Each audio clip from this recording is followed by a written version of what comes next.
Okay ते मी सांगतो मी राजश्रीशी पण एकदा बोलतो because he also wanted to speak to me. I don't know, maybe it's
yeah, good. Hello. I hope Hello. I've logged into the right Zoom call. Yeah, you in the right Zoom call, Mr. Vijay. Your panel This yeah. when it will start at It 2:30. yeah 2:30. 2:30 will be your panel discussion timing. Okay, got it.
Good afternoon, industry leaders.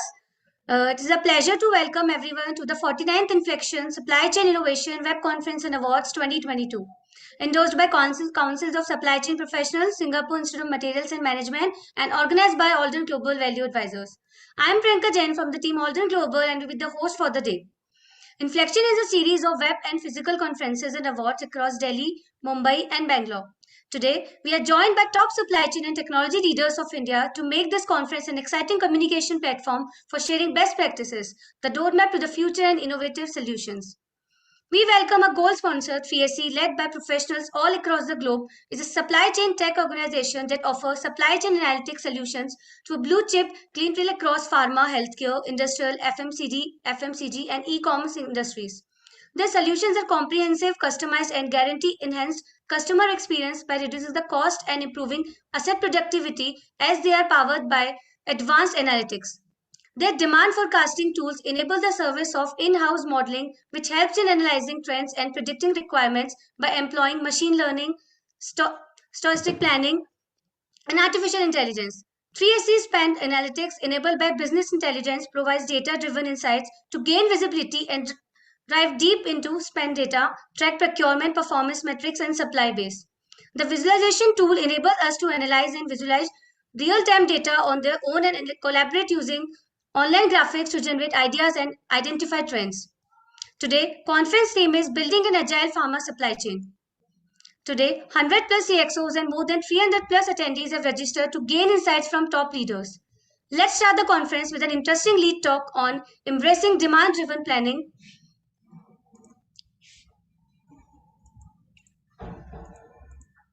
Embracing demand-driven planning in an uncertain environment by Gyandev Oxy, Head Delivery Analytics from 3SC. Thank you, Gyandev. You can welcome and you can start your discussion. Thanks, Priyanka, and thanks entire the team from Alden Group. And it's a great pleasure and great honor to be part of such conference and innovation community of the discussion where we all can be enlightened with a lot of information about what the best practices in the supply chain are evolving.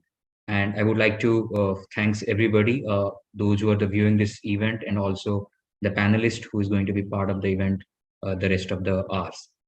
So with that, I would like to start a small presentation. If just allow me to share my screen and let me know once you're able to see my screen.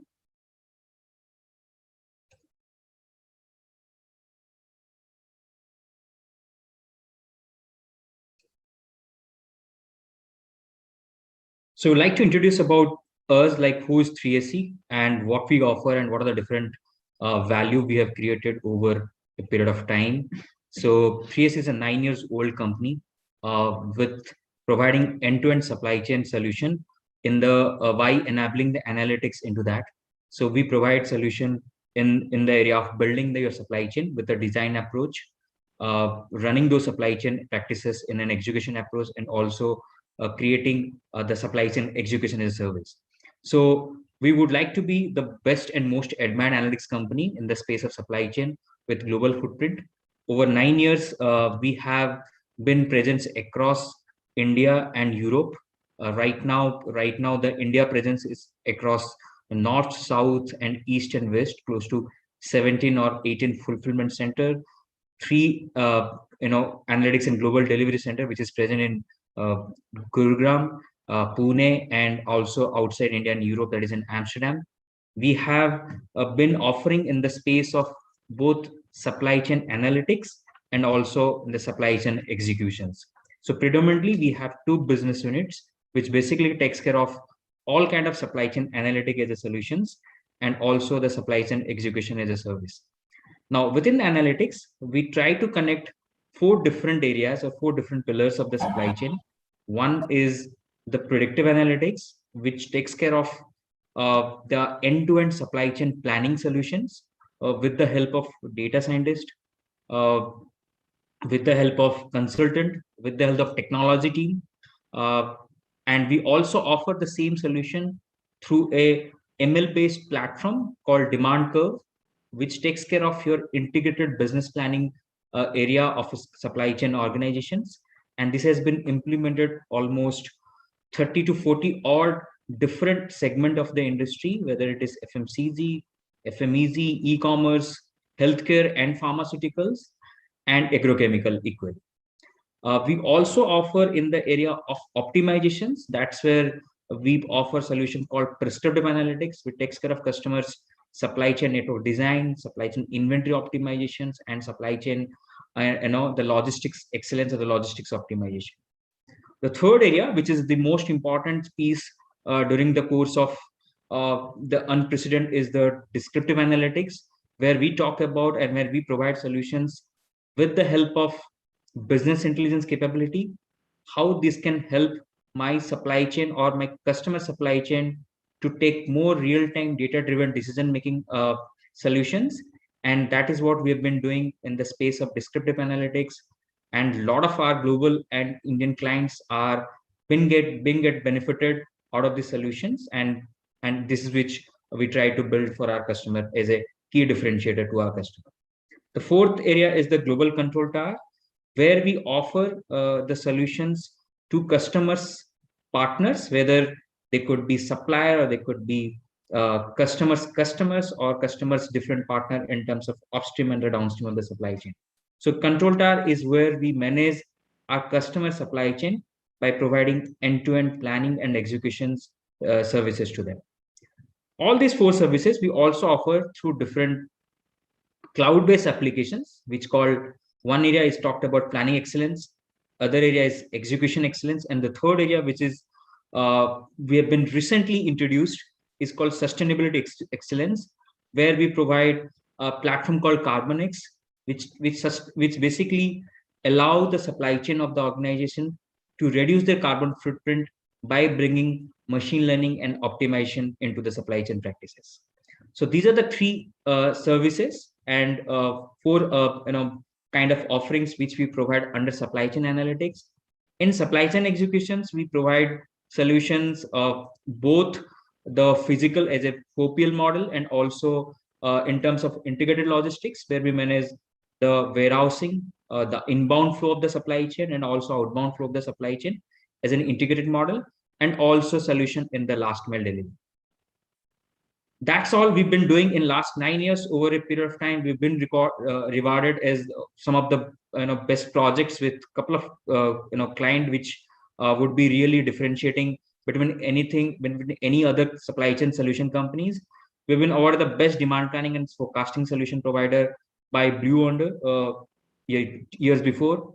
We've been implemented certain solution with the pharma and health tech industry also, where we provide ML based demand forecasting or an optimizer called how inventory can be optimally used to make more the assets of the company or the working capital of the organization would be used more efficiently. And the last piece is one of the solution which also provide how the data driven or the information driven solutions are enabling the business the entire SNOP planning. So these are a couple of award and recognition we have been earned over a period of 9.5 years. And this is what about the organizations. Right now, we've been present across India and Europe, providing end-to-end supply chain solutions to the community. Coming to the next topic, and which is the lead topic for today, is that how we can make the supply chain agile with the help of demand-driven planning. I would like to spell this time on the demand-driven planning. Something which has been so hype in last couple of years is something called demand-driven material resource planning, and out of which demand-driven planning is one of the subset of DDMRP. It's a big difference between a demand planning and a demand-driven planning. So in any organization, there are two sides of the business. One is the outside of the organization, and another is the inside of the organization. The outside of the organization is basically the customer who generates the demand and who gives the demands to organization. And there is another organization within the organization who takes care of the supply of those demands.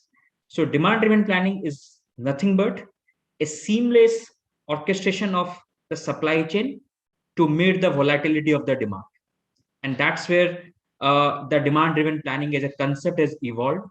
how we can react to customers' volatile demand in a shorter window, how we can connect the long range demand or long range plan to more like a short range plan and a quick reaction to those plans.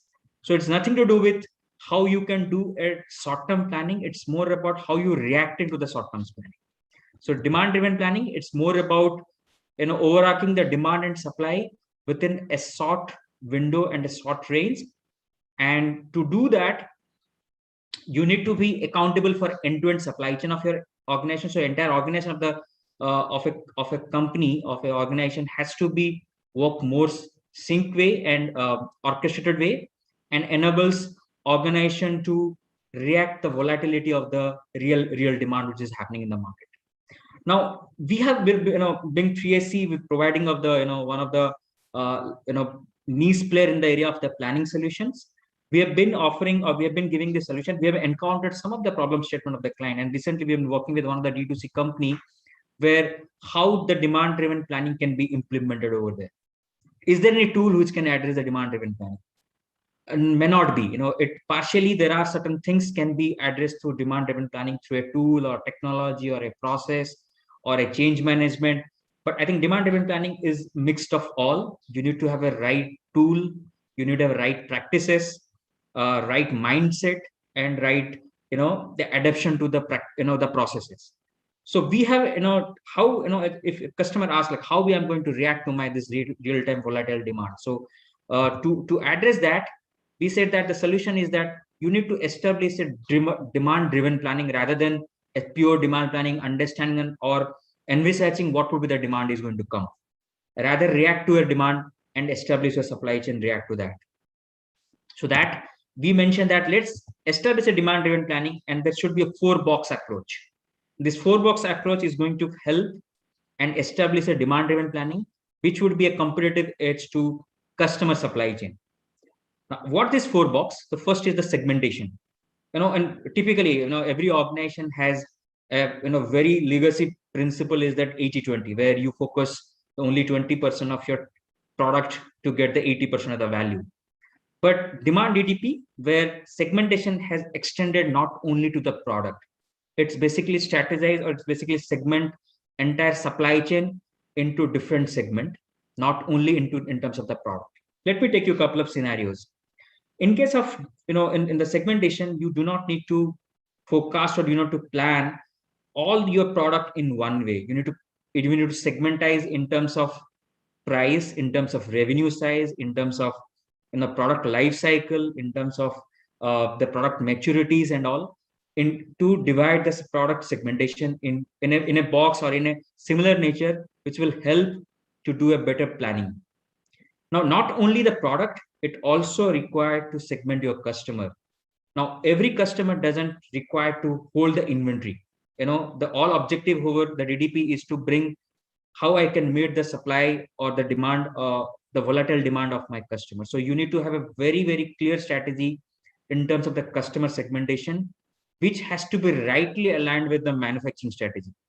Can I convert to a customer in terms of an MTO or MTS? Can I make them in a postponement strategy or a reactive strategy? So all those things has to fall under a customer segmentation in terms of manufacturing connections.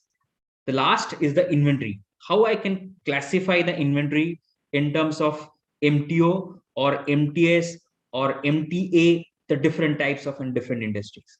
So these 3 parameters, the segmentation approach is very important to do a right supply and demand match. The next is the forecasting.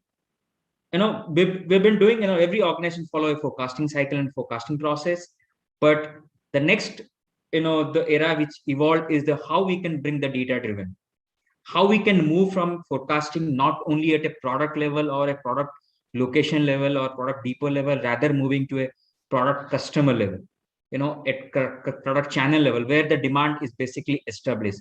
Understand your customer more closer than to only at a country level or nationalized level. How I can bring a data-driven approach to forecasting rather than go for a more experience or a Delphi or a more like a hunch-based process. How I can make forecasting is more accountable across organization rather than making more on is the forecast is a demand planning forecast or a sales forecast or a business forecast. Rather, it has to be an organization forecast by bringing a consensus approach into the DDP. The third area is the collaboration. Collaboration is not only within the organization, it with also the external partners. In any organization, if a demand change, you need to have a great collaboration with your OEMs to support your volatile demand, to support your unprecedented event which comes within the organization, within the customers. And this has been, and I think pharma industry is one of the best example which have been encountered such event where collaboration is the differentiating factor. You need to have a great collaborate with your LSPs or the service providers. Today, if demand change, we don't react to that demand react changes has not ever communicated to our logistics partner. Can I create a one stop and one event where a demand change can also visible to my logistics partner and they can react to provide the right size of vehicle or right kind of transportation to you to meet your customer service level. And to all those things, you need to have a great collaboration within internal sales, internal finance, internal business teams to support the collaboration. And the last piece is the technology. All these things, the three things, only going to be successful if you have a robust technology where the real-time demand and real-time reactions are happened based on based on what data is flowing, how the data are reliable, how the informations are structured. Can I take decisions based on those information which is flowing today? So a good technology architecture and good technology structure is very important to have a better implementation, better embrace of the DDP as a solution to an organization. Which means it's not only a product, it's not only a approach, or it's not only change management. It's a mix of all these four areas: right strategy of supply chain, right methodology of planning, right collaboration between the stakeholders, and believing in the technology and adopting the technology. With that, we have seen a lot of benefits to also which has been earned through customer. Major improvement which happens the OTIF, the lead time reductions, inventory, and more data driven planning, which through for planning cycle. With that, I think demand driven is going to help the client supply chain more agile and improve service level, and that makes customer happy and bring more business and more value to our customer. Thank you. I believe I've covered all the point on the DDP sides, and I would hand over to the team of Len and to take over from here for the next panel discussion. Thank you. Thank you, Mr. Yande, for the wonderful discussion, for insights. And now we have some exciting audience question actually. The question is from Mr. Arun Sharma. He is asking, how are you creating a difference in customer supply chains with your solutions? So to answer this, we have the biggest difference is bringing the analytics. We have our own data driven, we try to give solution based on the different analytic solutions. So the key differentiator is the data and analytics, and provide solutions by bringing a lot of technology platforms. So demand curve is one of the product which helps the clients to do a better forecasting. The differentiating in the demand forecasting is where the business and data talk to each other and provide solution to our customers. Thank you. And next is from Mr. Raj. He is asking, what is the key solution your customer is asking for?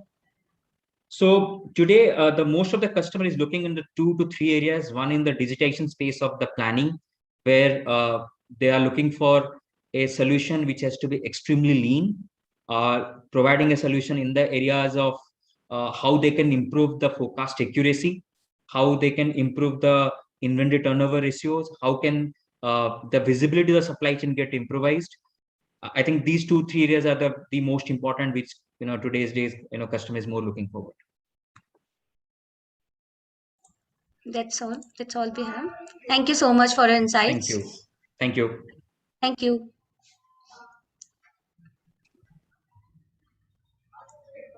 Now we are starting with the first panel discussion of the day, and the topic is next level pharma supply chain. Here I call the moderator Mr. Sumanto Vandari from Glenmark Pharma, Vijay Shetty from Alchem Laboratories, Sundar and Simran from Newland, Ramesh Juneja from Reliance Retail Pharma, Vikram Srivastav from Sun Pharma, Bharat Bhushan Rathi from Mankind Pharma, Praful Bhandari from Ajanta Pharma, and Mr. Vidyasagar Bhardwaj from 3SC. Now I request Mr. Sumanto to hand over the discussion. Yeah. Thank you very much, Namrata. Am I audible?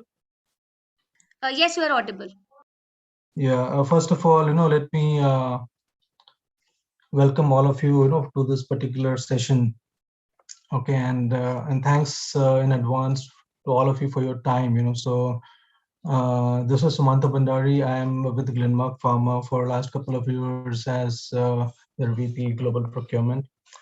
And at the outset, let me thank Priyanka and Namrata and the Alden Group for organizing this webinar, and also thanks to Mr. Bharadwaj, for sponsoring this webinar. So we have got an interesting topic today. Next level. I believe the previous topic was also covered a lot of aspects of pharma supply chain planning perspective. So we move on from there, and let me at the outset again, welcome on board our esteemed panelists, my colleagues from various industries. These are all senior leaders across supply chain and logistics domain, and from very well-known, pharma companies. So what we could do is let's without further ado, let's go for a quick 30 seconds introduction from each one of the panelist members, and then we can deep dive into the topic. So a lot of interesting stuff coming next.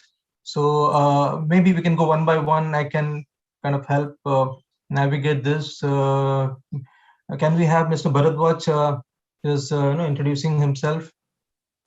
Yeah, Then sure. we can move to Thanks, Sumanto. Yeah. So I'm audible, right? Yeah, you're audible. Yeah, thanks. So I'm Bharadwaj Vidyasagar. I'm in the 3SC and working in 3SC as a general manager, analytics. And total, I come up with some 16 years experience. So completely into analytics and mostly in supply chain analytics itself. I've handled a lot of clients, including pharma clients. Thanks. Good, thanks, Mr. Bharadwaj. I'm sure we will have a lot of things to add, as we move forward. Analytics can do a lot of wonders, for supply chain perspective. Perspective. Right. Yeah. Can I request Mr. Ramesh to come up next? Thank you, my dear friend. Hello, friends. I'm Ramesh Juneja with almost 2 decades experience of pharma business. I was never part of supply. I'm the other side of the coin. Started my career from Cipla, worked there for almost 17 years, starting from medical rep, and I started understanding the needs of how supplies goes, what is the requirement of each customer, consumer sitting there. Grown up to vice president there. Then post that I shifted to Sun Pharma, the #1 pharma company. Worked there for 4 years as a head of acute business. And recently, 6 months, I boarded Reliance as a head for their B2B business, which we are building now in a pharma segment. Reliance Retail is known in GeoMart, grocery, etc. But pharma, we have just started building now. I'm here Thanks, Mr. Ramesh. Yeah. I believe we'll have a lot of insights from you, particularly from the commercial and the business perspective, and a very critical stakeholder, as far as business is concerned. So looking forward to more insight from you as we move forward. Mr. Sundar, would you like to come up next? A quick 30 seconds.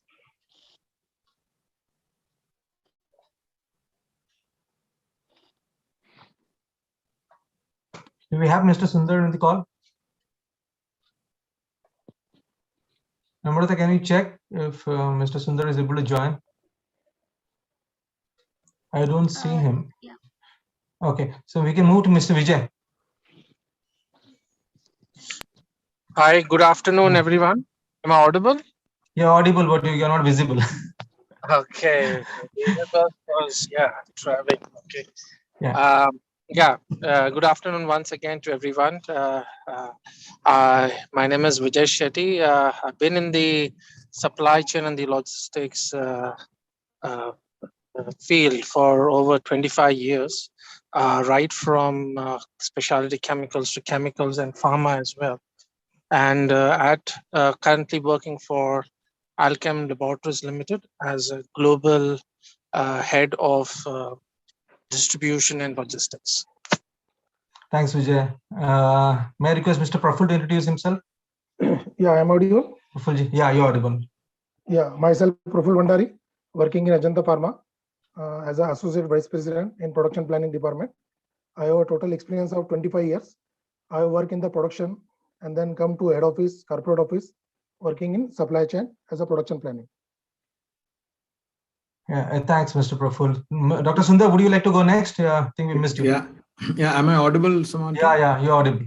Oh, thank you. Good afternoon, everyone. I think I'm very happy to be a part of a very colorful panel today, drawn from the top pharma companies in India, and thanks to Alden Global.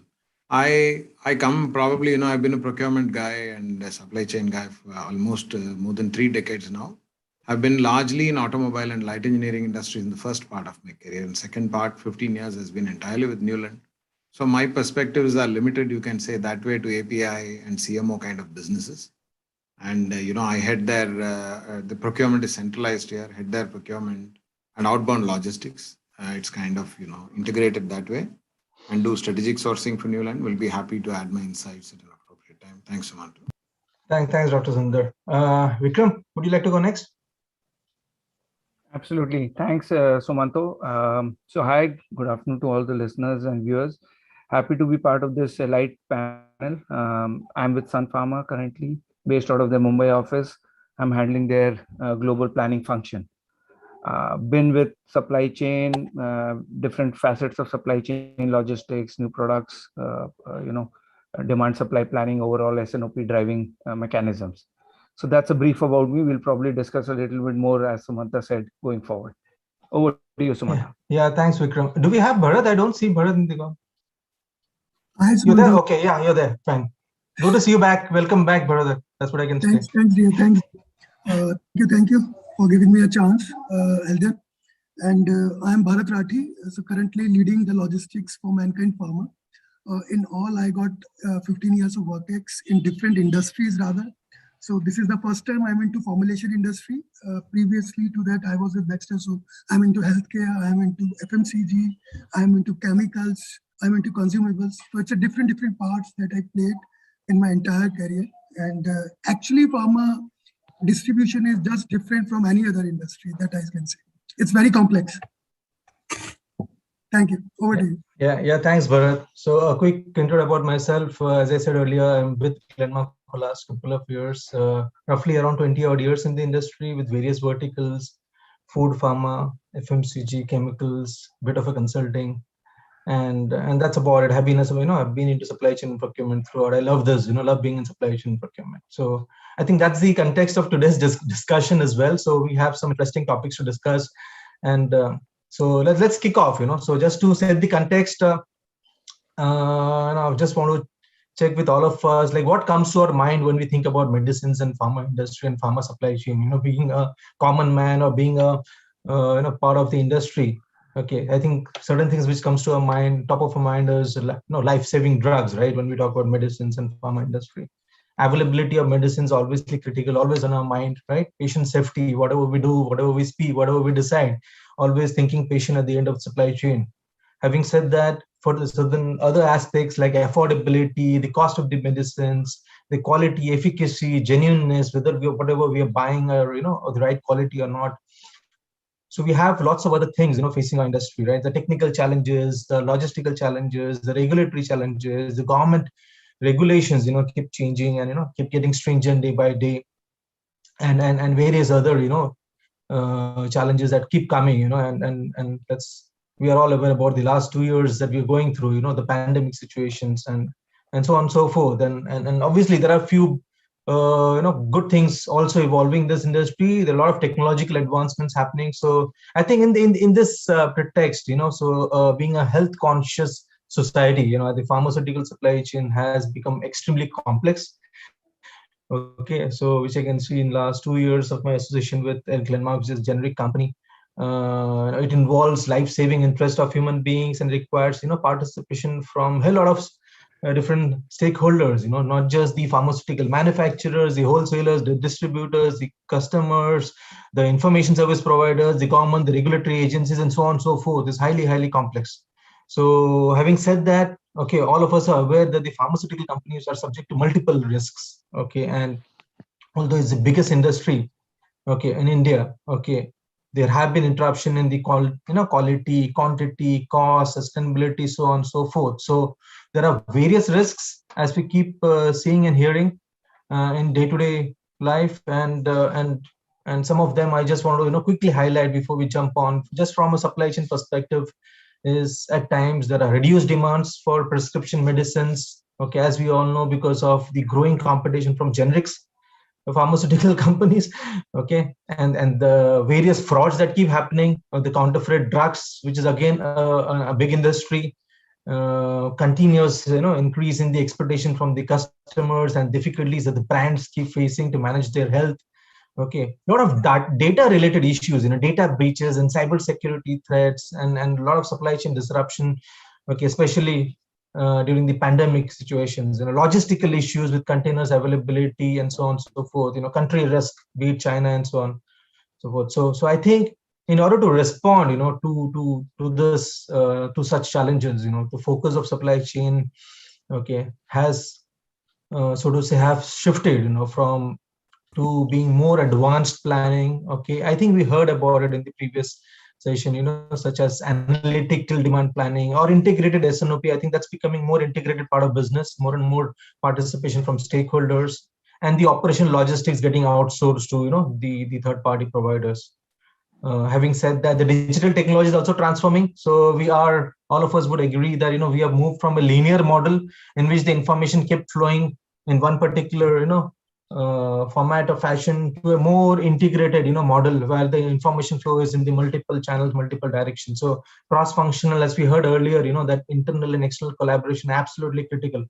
So given this context, from a supply chain perspective, I would first like to invite Mr. Ramesh to share with us his views, particularly from the commercial perspective, the business perspective, how business look at supply chain, what are the challenges that industries are facing, particularly pharma industries, and how can supply chain as a function stand up to those challenges and lead the transformation. Mr. Ramesh, over to you to share the business perspective. Thank you, Mr. Sumanta. Before I start, I just like to say thanks to you and the Glenmark for contribution of yours, Sumanta, in helping COVID patients to survive fast, to improve their life by offering FabiFlu, reaching on time at the right place when it was required. It's all thanks to you, the leaders like Rohit Jain and Mr. Glenn, who really thought of making this product available to each person who were needed at the time of the crisis. Thanks to all of you. Now coming to the supply chain. I was part of business almost for 2 decades. And nowadays, in recent past, I usually get to hear from my kids at my home, Papa, when pizza can reach it within 30 minutes to my house, why can't drugs can reach to my house within 30 minutes? My son is 18, my daughter, she is 12.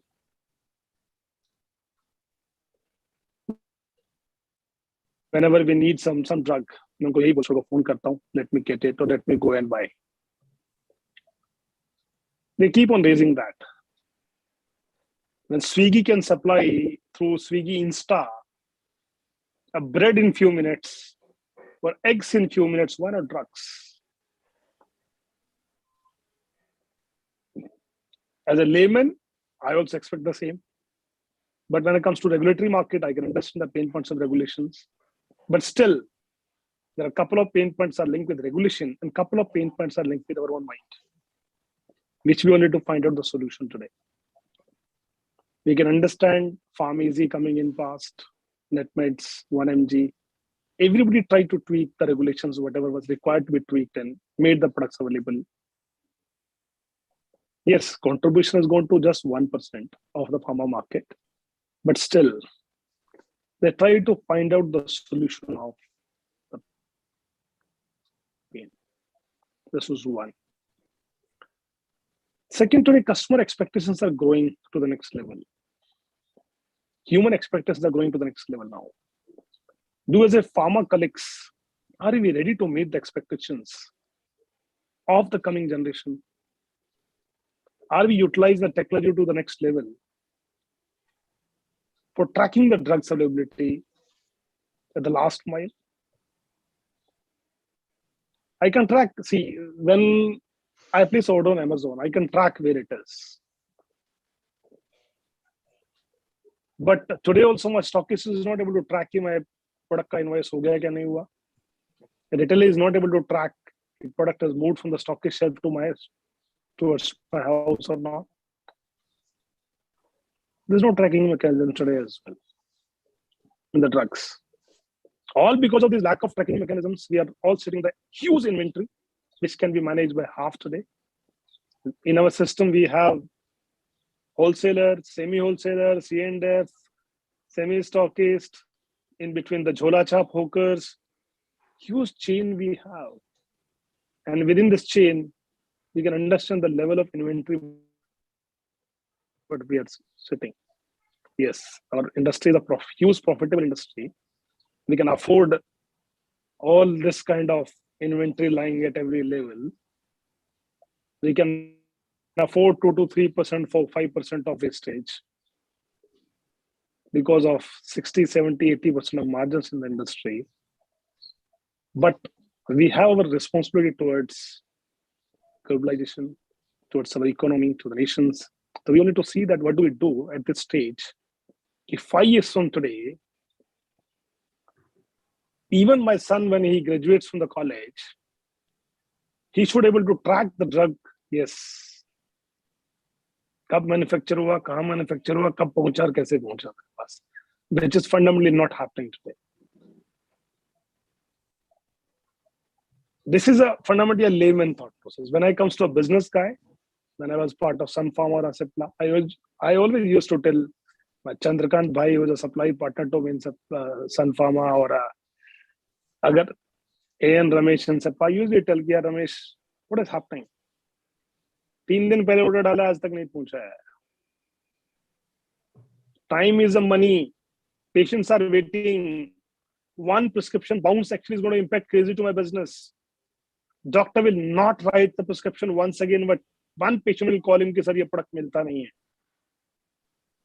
I usually used to raise these questions to my colleagues. And 90% of the time, I never used to get any answer of it.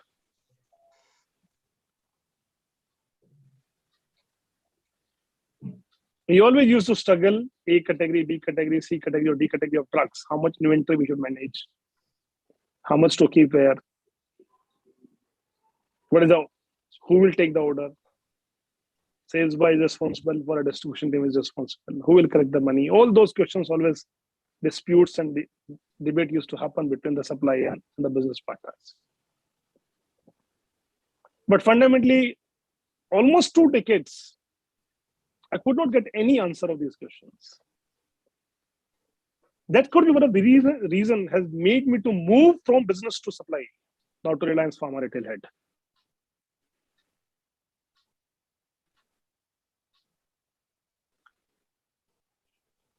I'm trying to find out the solutionness what we left as a pharma leader.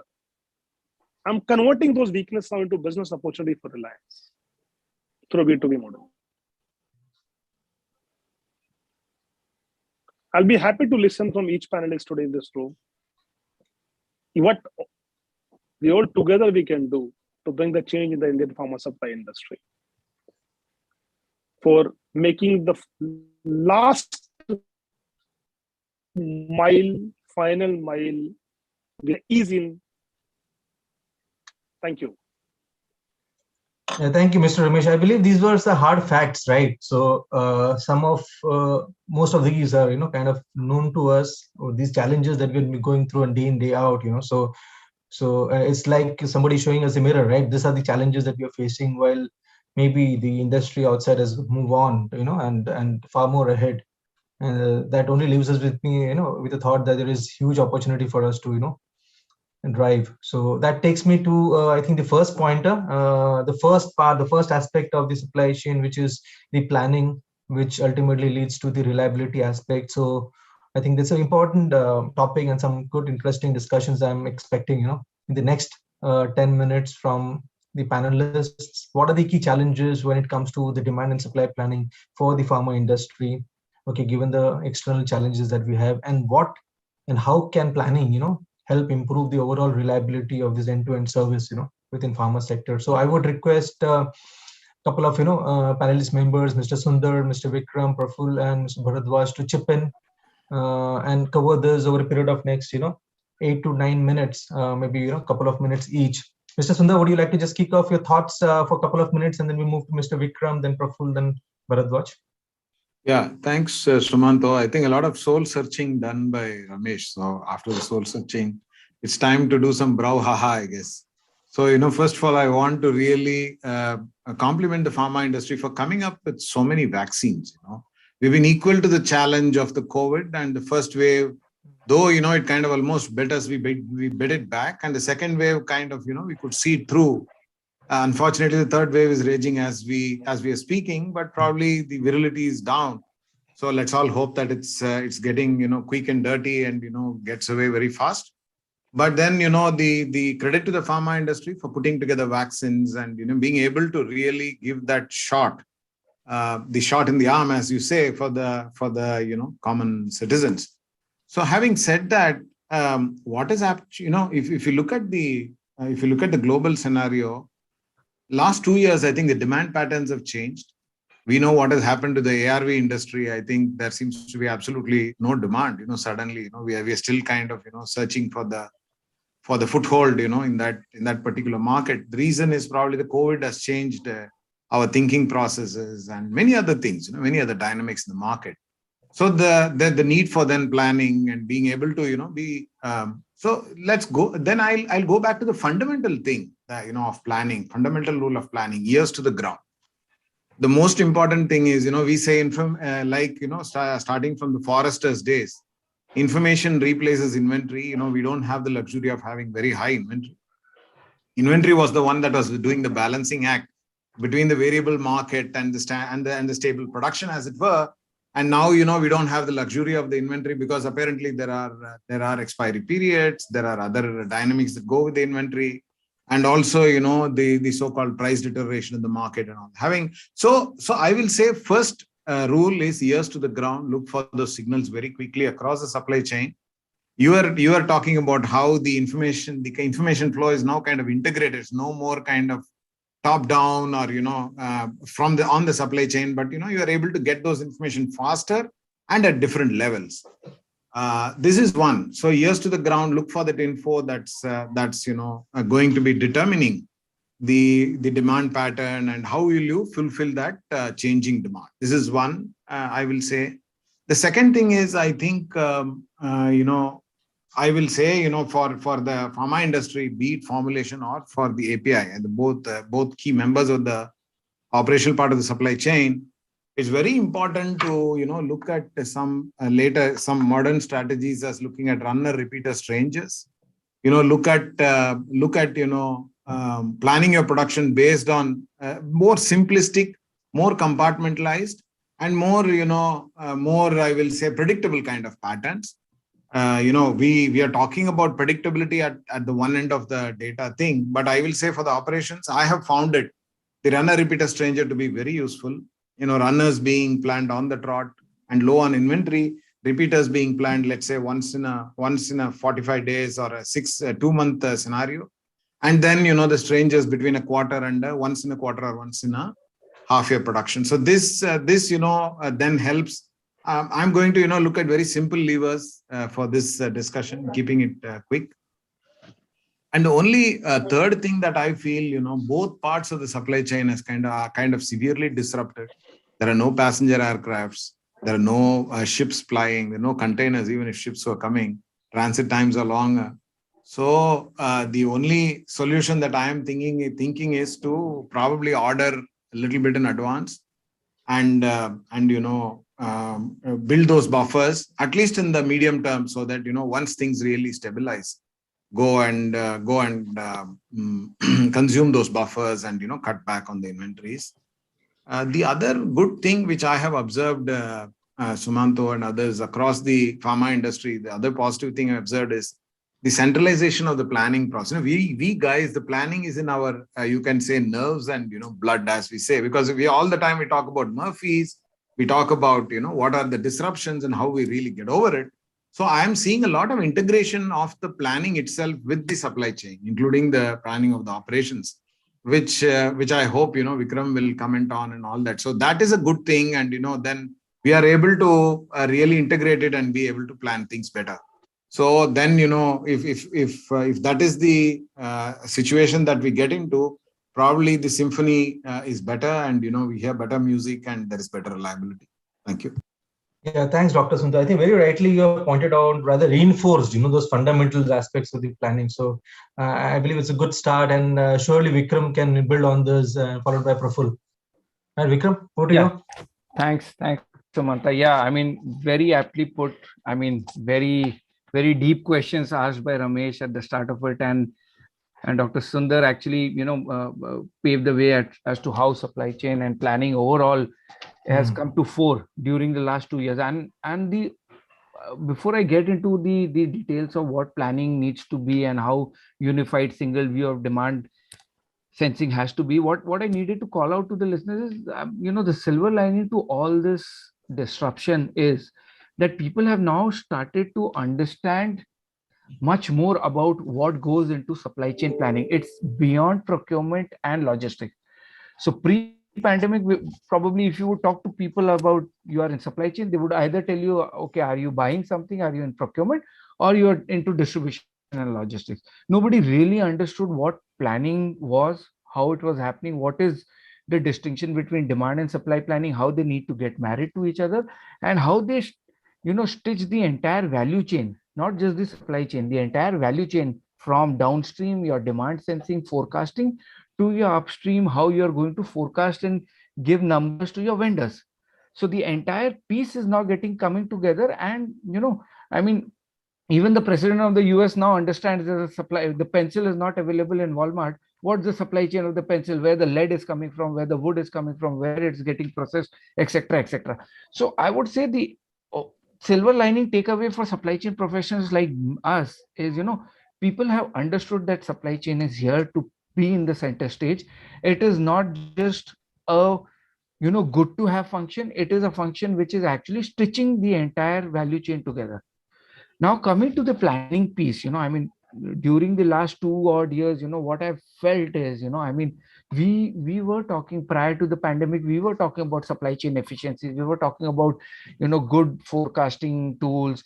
So I'm not giving entire credit to Corona or COVID that they have, catapulted, and put us at a pedestal where we are working on all these initiatives. We were doing all business process re-engineering. We were looking at where we can save money, how we can do optimized inventory planning, what is GIT, etc., etc.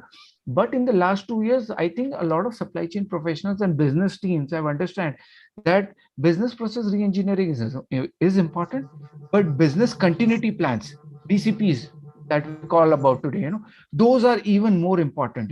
Like I like to say, before you become bigger, you need to become better. So you need to have a good control on your existing processes, have a good visibility with your vendors and their vendors, understand what are their inventory levels, what are the risk elements involved in that supply chain. Then you need to look at your supply chain, your inward supply chain with respect to supplies. Where are your capacities built? We know we are in the pharma industry, which is heavily regulated.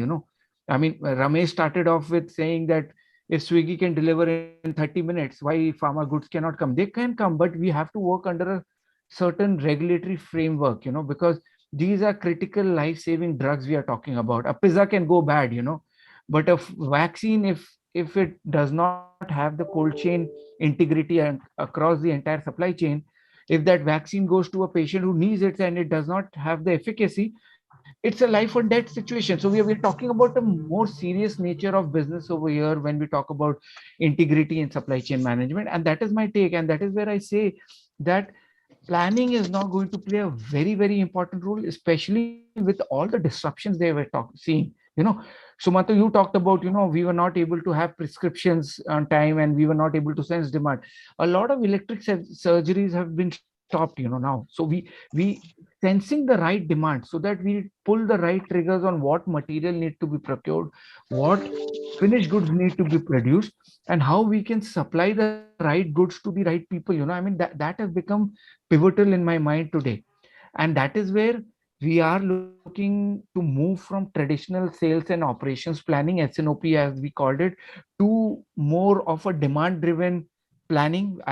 There was a session just before our session on demand driven planning. So demand driven planning and integrated business planning, wherein when my business team gets an order or the forecast, I'm able to sense, understand what kind of material it will, I need to procure, what kind of capacities I need to have to make that goods.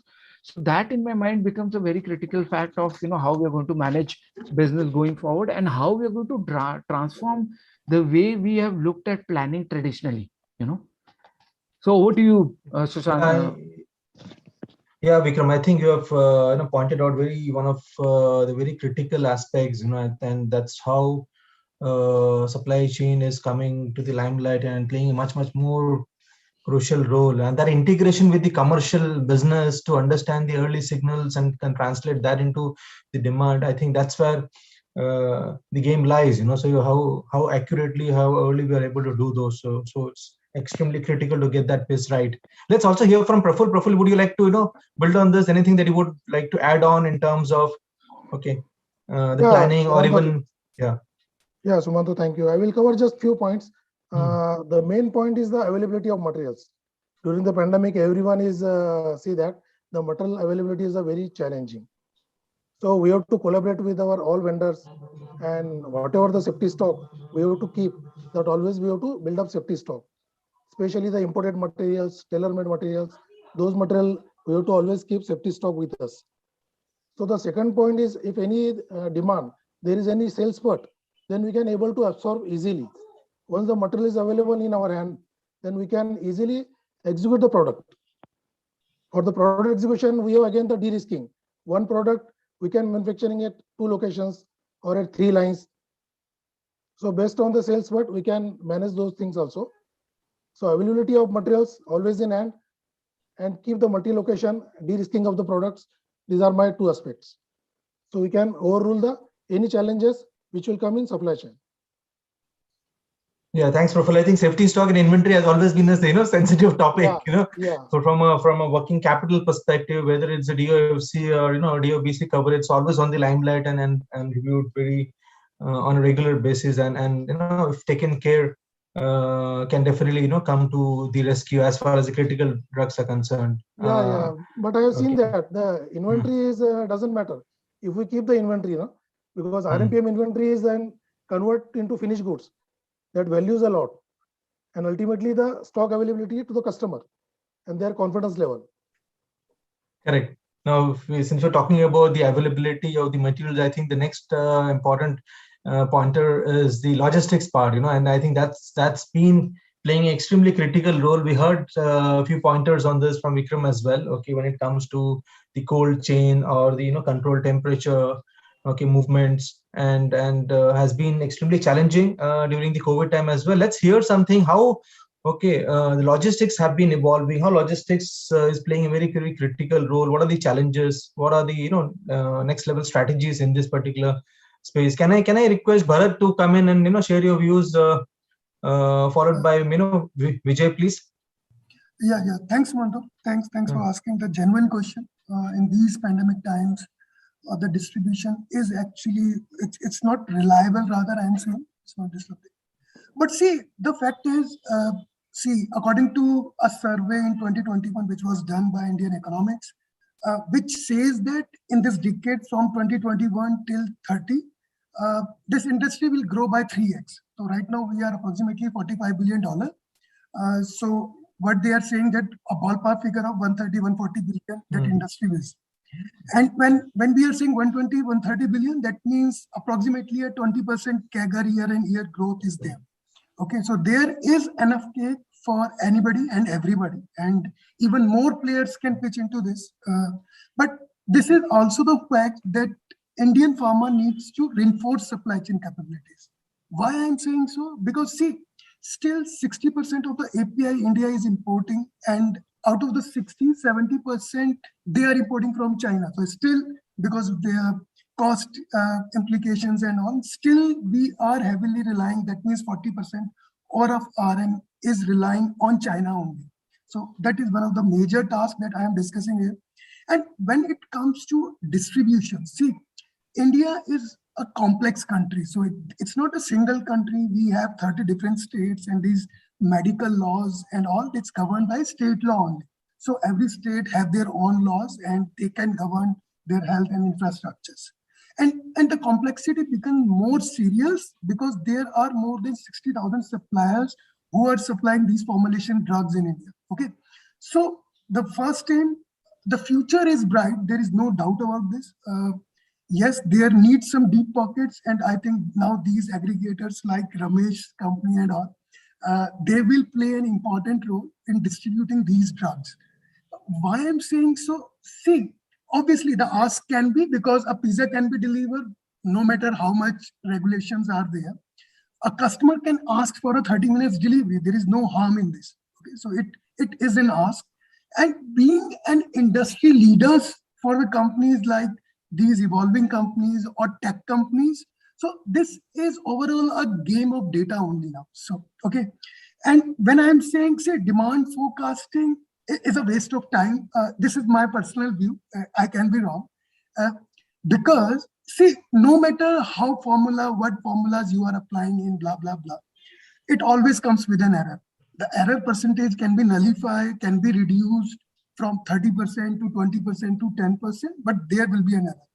But going forward, if we have the data of an actual consumer, which these all retail companies will have, okay, so that will actually create that more realistic figures for all these manufacturers, and then these deep pockets, which is going into inventory, then they will do an technologically advancement in their own manufacturing setups or distribution setups.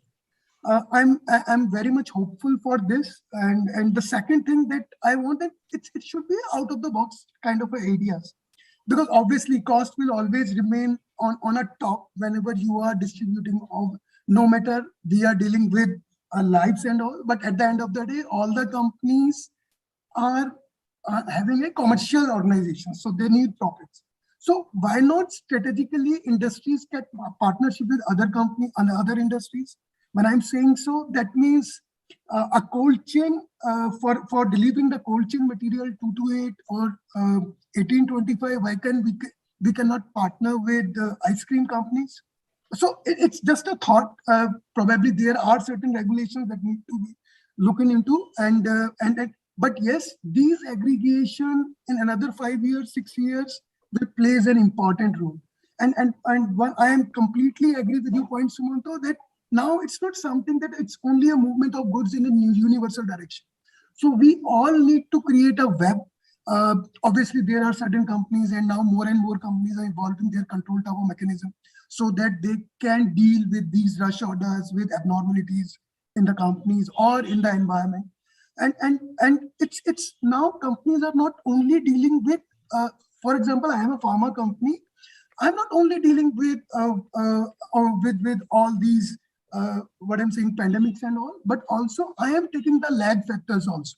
When I'm saying the lag indicators and lag factors, that means there are technology which are predicting another 10 days of what I'm saying, monsoon and so on and so forth, so that if it comes with dengues and also we can predict the demand of 10, 12 days, 15 days. So now 10, 12 days, 15 days demand can be predicted with an accuracy of 95%, I think so. But yes, for reaction of those only in 10, 15 days, your supply chain should be agile enough.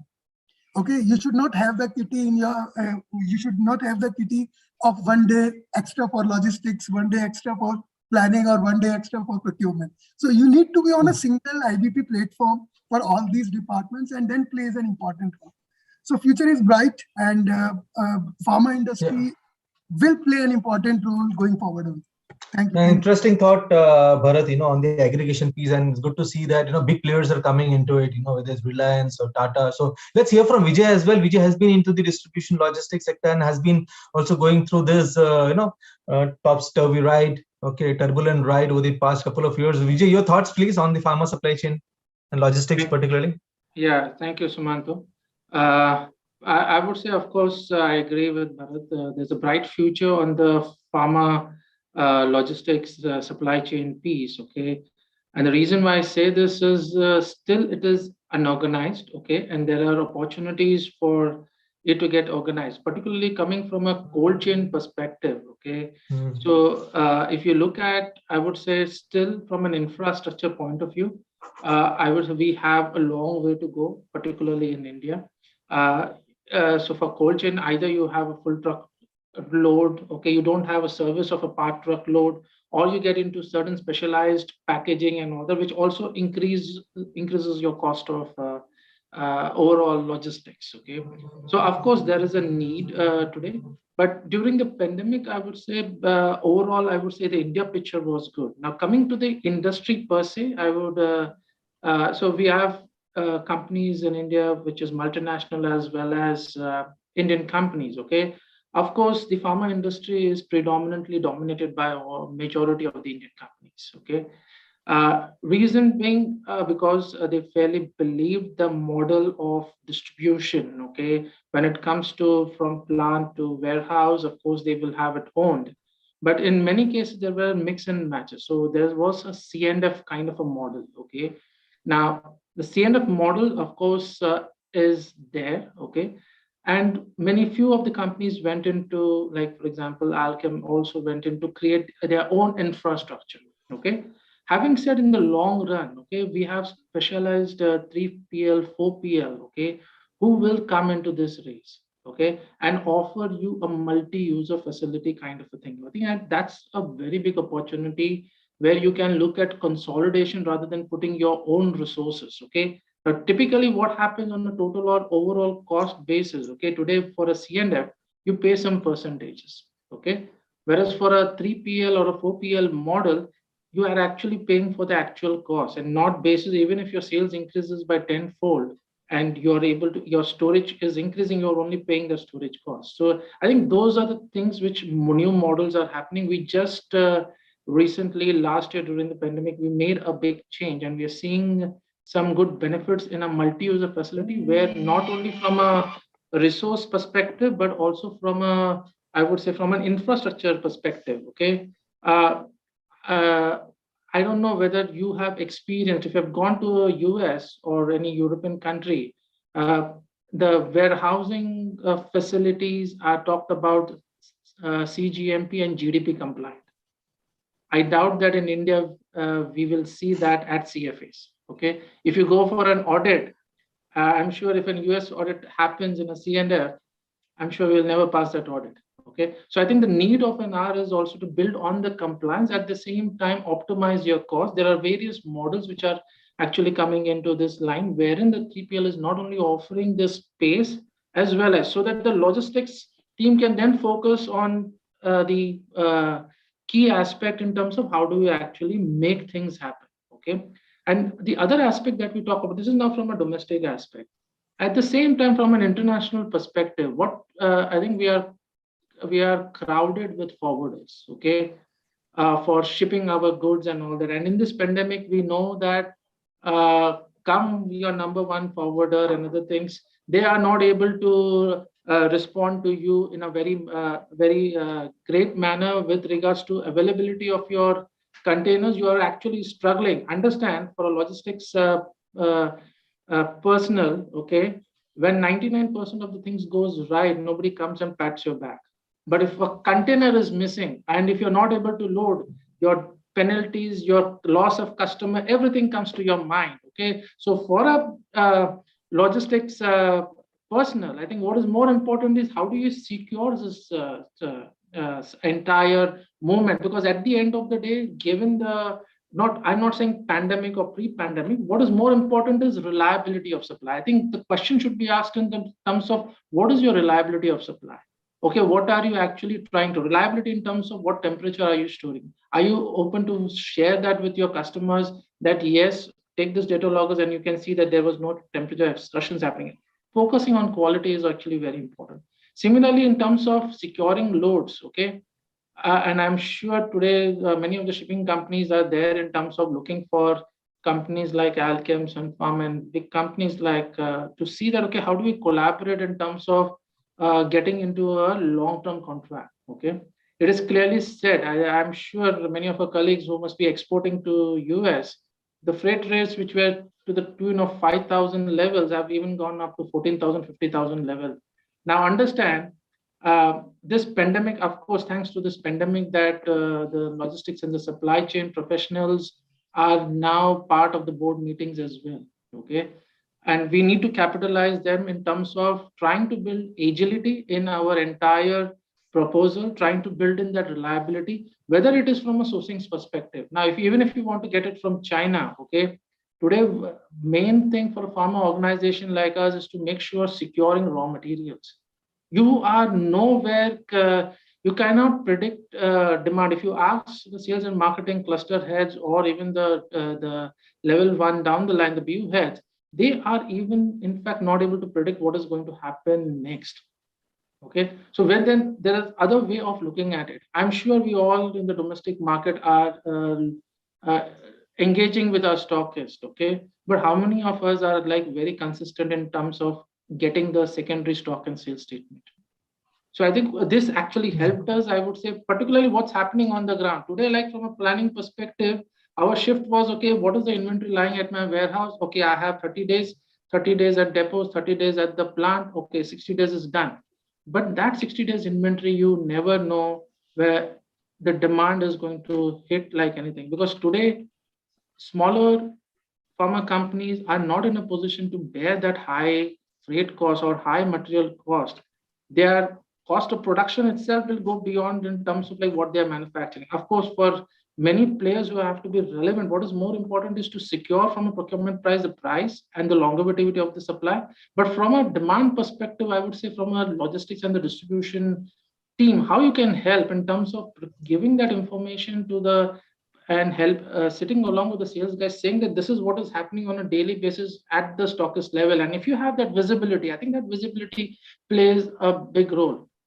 Yeah, I think Vijay, you have picked up some important points, particularly on the data and the information, the visibility. I think that this kicks off the next topic. I would like to just invite maybe Bharatwaj Vidya Sagar, to just throw some light on how analytics, how digitization, okay, can really help, okay, connect all the dots across the end-to-end supply chain, starting from the market to the commercial to the demand supply planning to the sourcing to the logistics and obviously to the end consumers. If you can just throw some light on what the latest technologies and how can digitization help, your thoughts on that, Mr. Bharadwaj? Yeah, thanks. Thanks a lot, Sumanto. So yes, I mean, since most of the panelists, they are from the pharma side and I'm the one from the IT side, and that too from the analytic solution side, I would definitely like to talk about the challenges that the pharma companies see, the industry, what industry wants from the companies like 3SC and the sort of solution that the company like 3SC provides. So, since the topic now is digitization, I'll first start with the digitization and then probably talk a bit about the logistics as well. In the challenges, we are definitely struggling with the pandemic for last 2 years. That's one disruption that has happened and that has affected us all. And it has affected supply chain of all the industries, and that includes pharma as well. It's happening everywhere. Now, one more disruption that's happening, and it's happening for quite a while, that one is the digital disruption. While some players in the pharmaceutical industry, they have moved fast, they have gone ahead. Whereas I can definitely see a lot of players who are highly apprehensive, and they are very much traditional in adopting the newer technologies. In the last decade, the digitization has definitely started. It is gaining pace, but I would still say that the pace of digitization is not that much. We are definitely have a lot of bottlenecks in leveraging the technologies to its fullest extent.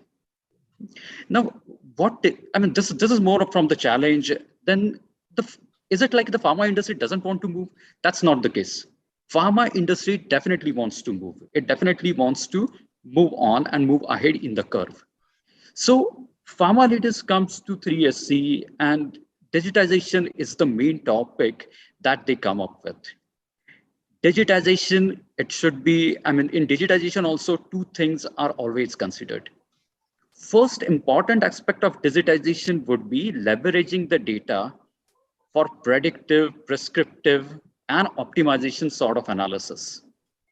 That includes demand planning, that includes the inventory optimization, that includes the network optimization, that includes the production planning. But it has to be all data driven. It has to be based on the data and the insights that we derive from the data. Whereas the second aspect of digitization, and again, a very important aspect, that is the automation. Till today, we see that across many functions of the supply chain, there are extensive set of business processes which are manual, very much manual, and they are not only, I should say not only extensive, I should add expensive as well.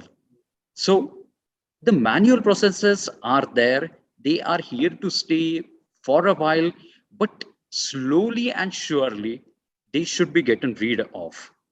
And for that, there is a dire need of automation. Now, I would talk a bit about the solution that companies should provide, IT companies should provide, and that includes my company as well, 3SC.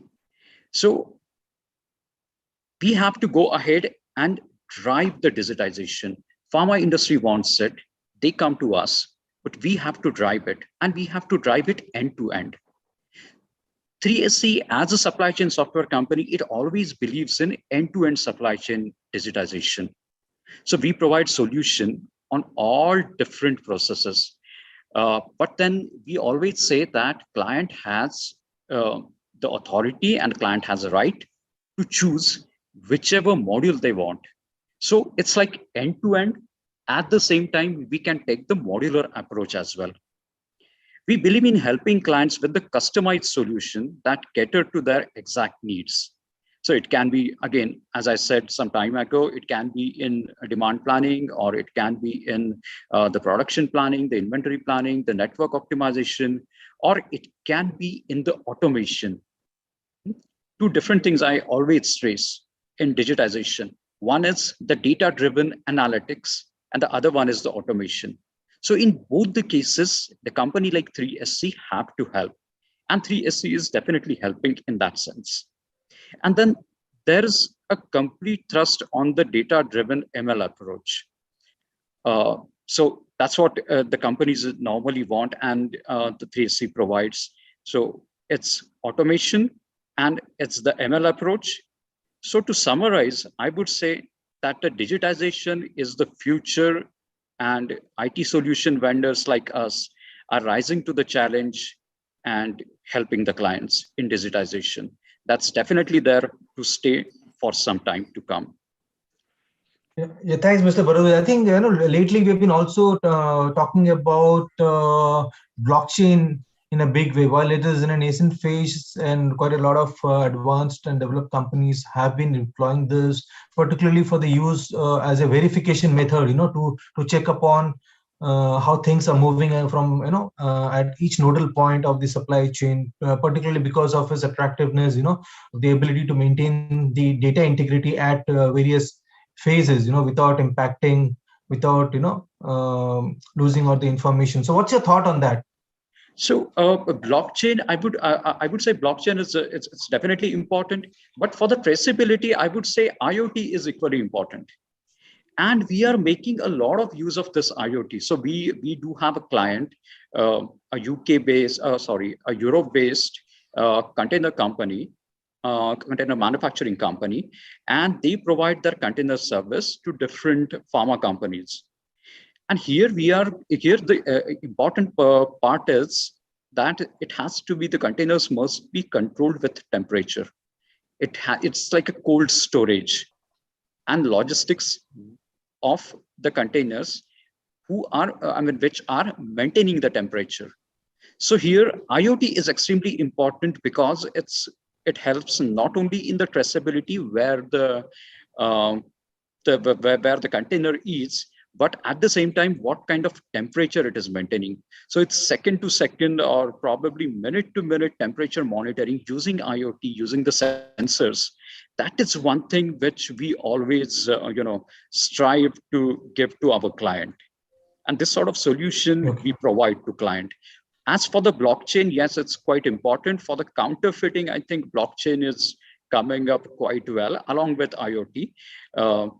To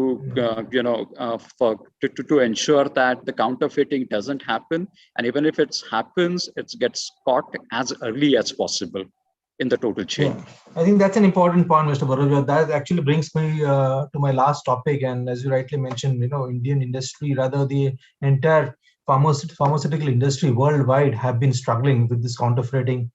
Okay, industry, which is a parallel industry, and almost I think 20% of the overall industry, comprised of the counterfeit drugs, and we all know that emerging markets or the developing countries like India and all are probably in much higher percentile, okay, in the higher quadrant of being troubled by this particular aspect, and particularly uh, uh, maybe because of the wrong APIs or no APIs or incorrect dosage or whatsoever, this industry has been growing in leaps and bounds, and lot of things have been done in this particular area to take care of this, okay, whether by creating awareness or moving on to, okay, a lot of latest technologies coming up, okay. And I think most some of the companies are also looking at putting dedicated functions or individuals, right, in the organization to monitor the security of the supply, not just at the end of the supply chain, but right from the beginning, what's happening in the manufacturing facilities, the warehouses,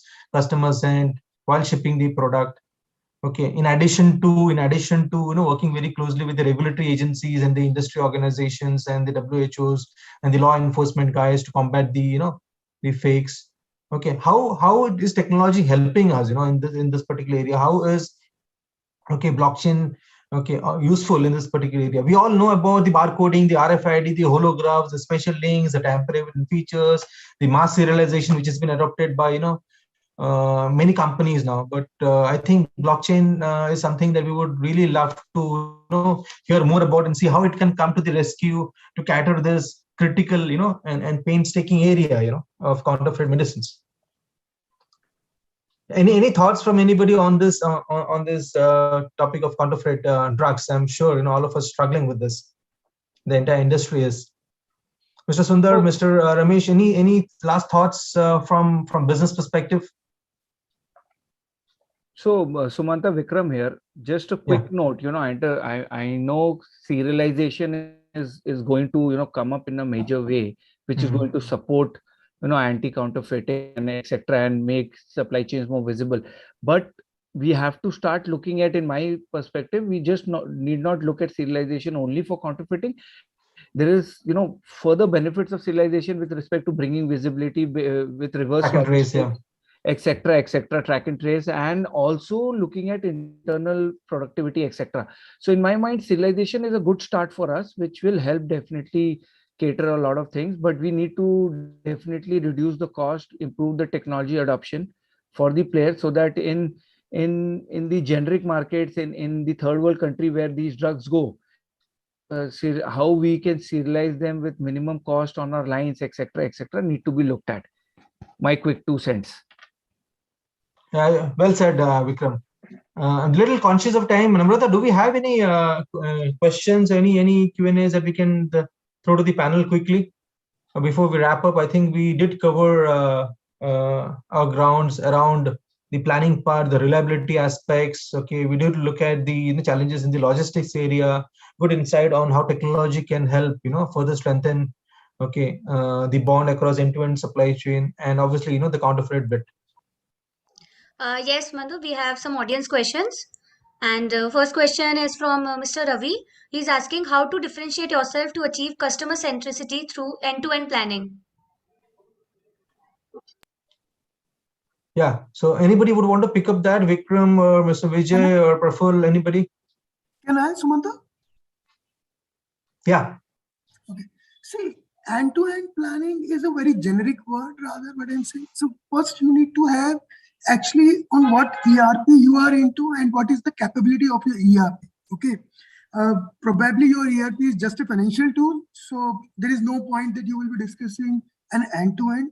So when we are saying end-to-end, that means it's entire from scratch whenever you are procuring something. Rather, I'm saying whenever you are generating any demand to produce, and then it's a cash received in revenue. So it's an end-to-end where we have more than 6-7 application at least which are playing important role in any ERP. So now integrated business tools are there which are driving all these 6-7 departments put together, so that and bottle of a demand and how much revenue that a company can generate, a person can see in any dashboards and all. And whenever you are integrating these departments, so the synergy is more important. So you cannot say that a logistics guy will do only a logistics. So it needs to be merged with the demand parts also. It needs to be merged with the supply parts also. So it's just in a shake hand with all the departments to make a entire circle or a web. So my thoughts are there for this. Yeah. Thanks, Bharat. Any last questions, Amrita, Priyanka? We can maybe take one more. Yes, we have more questions also. Next is from Mr. Rahul Patel. He is asking, how are you making the pharma supply chain more resilient for the future? Yeah, I think the end-to-end topic covered a lot of aspects, but can I request somebody to just summarize it? Maybe, Dr. Sundar, would you like to just help summarize how can we make supply chain more resilient? I think resilient supply chain, as is a part of sustainability. I think this resilience of supply chain is taken as center stage.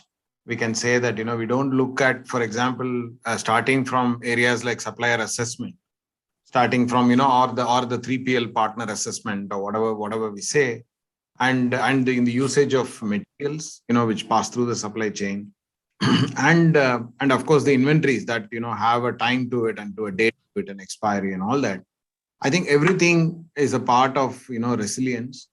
But I will say resilience also is a connotes some kind of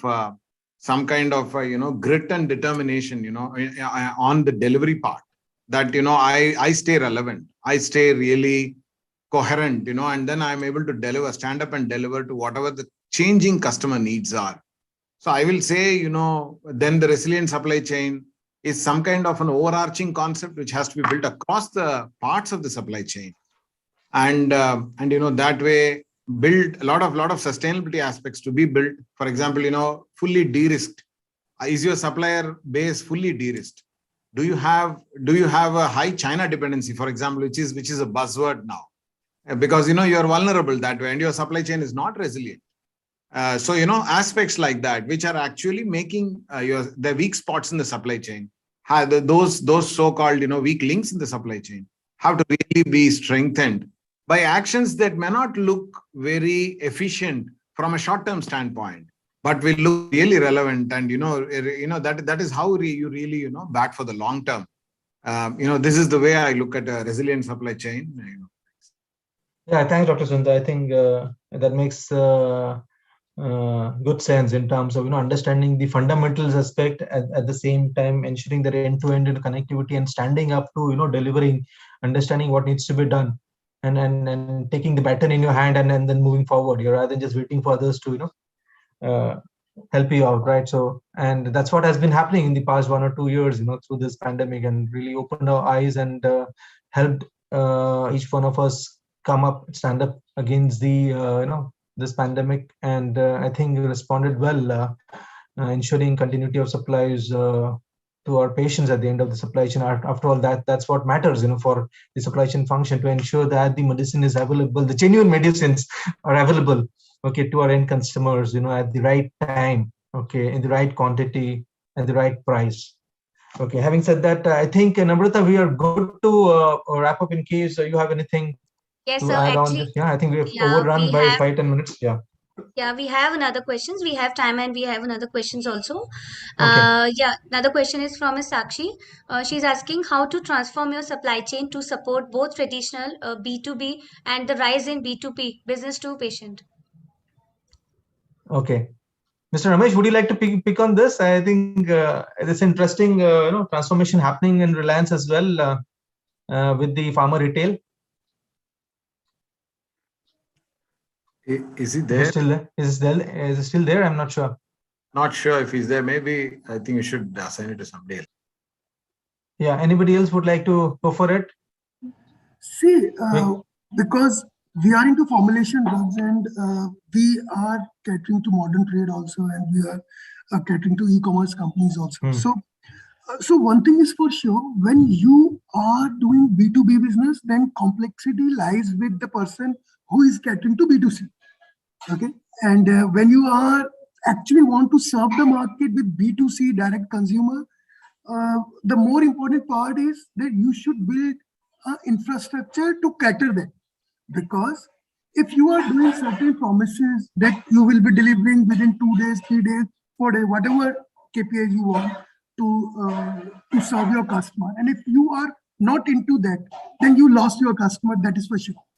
Okay, and because now even is this drug market is also an OTC kind of a thing, which Mr. Ramesh also told us. If once the prescription is lost, then the sale is gone entire for it all. So it's something an OTC, and it's an influential market. Nobody can say that because it's a highly influential market from doctors' perspective, at least in India. If not in Western countries, then at least in India, this is in. So what I believe, because we are majorly into 90% of our revenue comes from formulation market only. So what we are saying is it's an OTC, and you need to grab the demand, and you need to be ahead of the curve of the sales. So by the time there is a demand at any point of sale, and then you are planning for something so that you can give the stock, then you are gone. So the complexity lies in when you are serving B2C, and these are all technologically advanced companies, whether 1mg, PharmEasy. So these are tech platforms. These are not manufacturers. These are only aggregators. So probably after 2-3 years, there can be an arm twisting kind of a thing. I don't know, because that's why everybody wants to have that B2C share in their website, whether it's any major company, you name it. Now every company wants a B2C kind of a thing on their website. So that's the main reason. So because the pie is big, they're growing approximately 30-40% every year. These e-commerce companies are doing just like hell lot of things. So it's something that now all the manufacturing companies are thinking of, that they should go to B2C, and they are building the infrastructure for it. So this is my take on this. So Sumanto, let me give a slightly, with your permission, I'll give a slightly a twist to it. See, we spoke about customer centricity, then B2B is kind of, connoting that. But when you say B2B, we talk about patient centricity. So patient centricity, I think, is a topic that is emerging, and, I think has been driven by some of the innovators as to how the strips have to be redesigned, to be able to indicate those expiry dates, because some of the expiry dates, for example, are not visible once you pull out a couple of tablets. Correct. Yeah.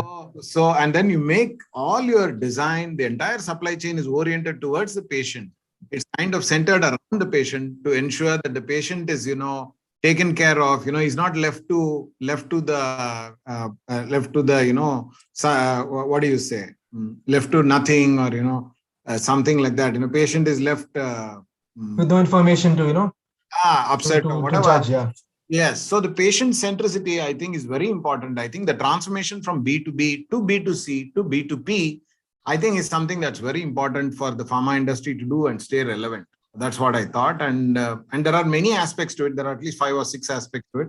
But I thought for want of time, I should talk about patient centricity, which is a B2P idea. And it should start at the development stage itself, in terms of whether the formulation or the packaging. So that has to play a key role in terms of gearing the industry up to this challenge of e-commerce. Exactly. Yeah. Thanks, Dr. Sundar. And Sumanto, I would just like to add one more thing on it. I mean, Sundar sir and before that Bharat sir, they talked about the added complexity. And now when we say added complexity, we have to think about digitization, we have to think about AI, we have to think about the machine learning, and we have to think about the automation. So with this B2C and B2P, the need for digitization would be even more humongous.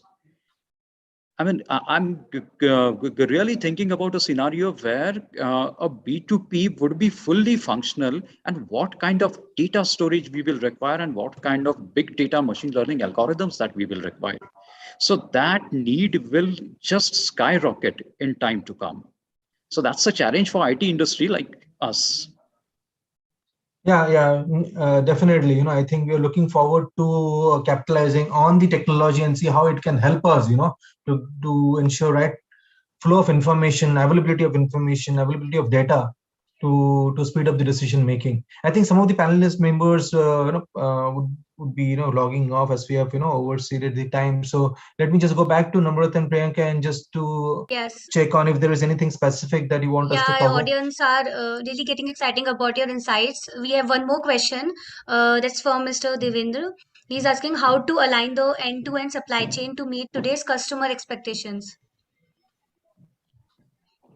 Yeah, I think we touched upon this aspect. So supply chain has been playing a very, very critical role. Right from understanding the early pointers, the need of the business, and we see the collaboration happening across, okay, the commercial and to the distribution, okay, and the third party service providers. So end to end supply chain, when we see the availability of information, okay, from the demand getting converted that into your capacity getting fulfilled, okay, and optimized, converting that into the finished products and ensuring that the products are transported, stored at the right places, transported, okay, at the right time to make it available to the end customer, okay, or the patient, and all this while ensuring that you take the wastage out from the system, ensure that you're doing managing the operations at an optimum cost, okay, while zero compromise on the quality.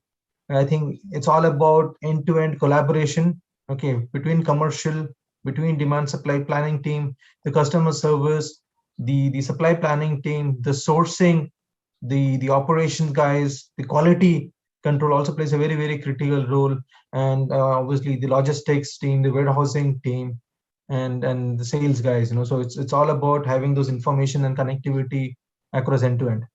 Yeah, Sumanto, I will continue with you. Earlier, we used to wait for the emails, phone calls, each and everything. If any customer want any product, then we used to go to production. They will check the day-wise planning, at what time the product will come, and will take the time to reply to the customer. But now supply chain is also changing drastically. So as you said, we are doing the routing from warehouse to planner to production to commercial to QA. For each and every product, we are doing the routings. So as soon as there is a demand of any product and the concerned department click that demand in the routing, then it goes to the planning. Once planning done the routing, then it goes to the production. So production immediately inform us by what time the goods will be available. And in addition to that, there are various routings. For example, in our pharmaceutical, if one routing is product granulation, compression, coating, if there is any demand, then we can extend that product to the other manufacturing area. So there are two routings available in one plant. Apart from this, with the help of digitization, we can extend that product to other plant also, provided we have followed the guidelines, rules and regulations, everything. We have completed validations. So I think in today's world, we can able to give the quick reply to the customer by when the goods will be expected once they given the demand to us. So that is exactly. the beauty of Beautiful insight. Responding. Beautiful insight. Yeah, absolutely.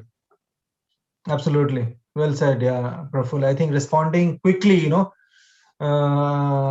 the key to success. Yeah. So we cannot afford to waste any time, when we see some demand coming through, and that collaboration is absolutely critical to success.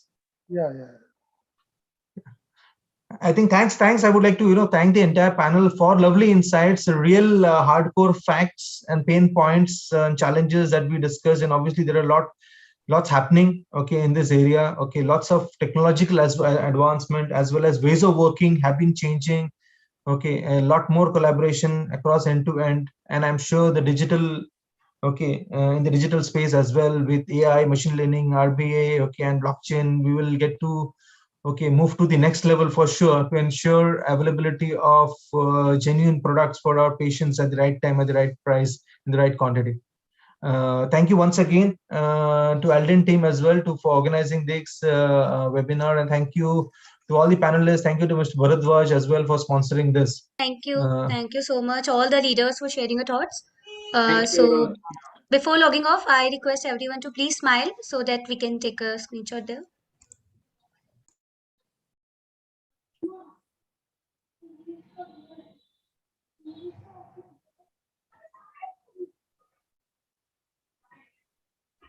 Thank you Yeah. everyone. Thank you, everybody. Stay safe, and Thank you, talk sir. to you guys soon. Take Thanks, care. Sumanto. Bye. Thanks, Alden. Thanks, everyone. Thank you. Thank you, everyone. Thank you. Bye bye. Bye. Thank you. So moving further, we have another panel for the day, and the topic is bringing the pharma supply chain to the new era. Today, 100 plus CXOs and 300 plus attendees are watching this live on our website. Here I call the moderator, Mr. Sudipto Vasu from Boringer Engineering, Gaurav Bhatia from Drench Retail Pharma, Vipul Jain from Cipla, Bhupendra Kumar from IOL Chemicals, and Navratan Kataria from NASCOM. I request Mr. Sudipto to take over the discussion. Good evening. Hi, everyone. Thank you for inviting us. And thanks, Alden, for having all of us and putting together this fantastic debate and discussion. So as you have already mentioned, the topic for the day is basically one more topic on supply chain, bringing the pharmaceutical supply chain into the new era. And to discuss with me, I will invite the panelists first to introduce themselves. So I'm Sudipto Basu. I'm taking care of planning, logistics, and distribution for Boehringer Ingelheim for India and ASEAN markets. Over to you, Mr. Navratan. Hi, my name is Navratan. I've been here at what you see on the top of my head, NASCOM Center of Excellence for IoT and AI. It's a government of run initiated program with the state government as well involved with MIT and industry partners of NASCOM and the analog companies. We do the innovation part within NASCOM. Thank you. Thank you. So Namrata, do we have the other panelists, Gaurav Bhatia and Bhupendra as well? Yeah, Mr. Gaurav Bhatia is here. Hi, Gaurav. Hope you're doing fine. Maybe you can come online with the video and maybe introduce yourself. Yes. Hi, Sudipto, and hi, everyone. Again, great to see familiar faces. Thanks for having me again on the panel discussion. It's always a pleasure to be here. So warm welcome to all the co-panelists and good afternoon, and again warm welcome to all the viewers who are seeing us live. Thanks again to Alden and to the team for having me here. Thank you. Thank you. Thank you. I think Bhupendra has not joined, so we'll continue, Namrata. And once he joins, he can also be part of the panel discussion. So as we have already mentioned, the topic is basically bringing the pharmaceutical supply chain in the new era. Over the last 2 years, we have basically seen a lot of discussion, debates, and a lot of various articles on supply chain, given the fact that COVID was a black swan event for the entire industry. And we have basically understood the importance and the criticality of supply chain as a function, which connects end to end the entire value chain, starting from manufacturing, even before manufacturing, ordering of the products from the vendors, till the last mile supplies and the consumption of the product by the patients and the customers. In view of the same, the agenda for today is basically divided into 4 parts. First, we will basically talk about the supply chain models for the future, which will basically revolve around artificial intelligence, the Internet of Things, digitization, risk management, and resilience of the supply chain, increased visibility. So what basically supply chain has in store for the future. From there, we will move on specific examples of how advanced digital technologies are helping supply chain. Then slowly we will move on to innovation. What does innovation mean in long-term, mid-term, and short-term supply chain? And finally, at the end of it all, we will also discuss within our panelists how in each of our organizations and each of our areas of work, we are preparing for the future. Whether that be Bharat Bhushan, whether that be Code of Bhatia, whether that be Navratan from a overall bird's eye view from NASSCOM Center of Excellence, and myself. So maybe I'll ask the panelists to come one at a time and share their thoughts on the various supply chain models of the future, which they are basically seeing.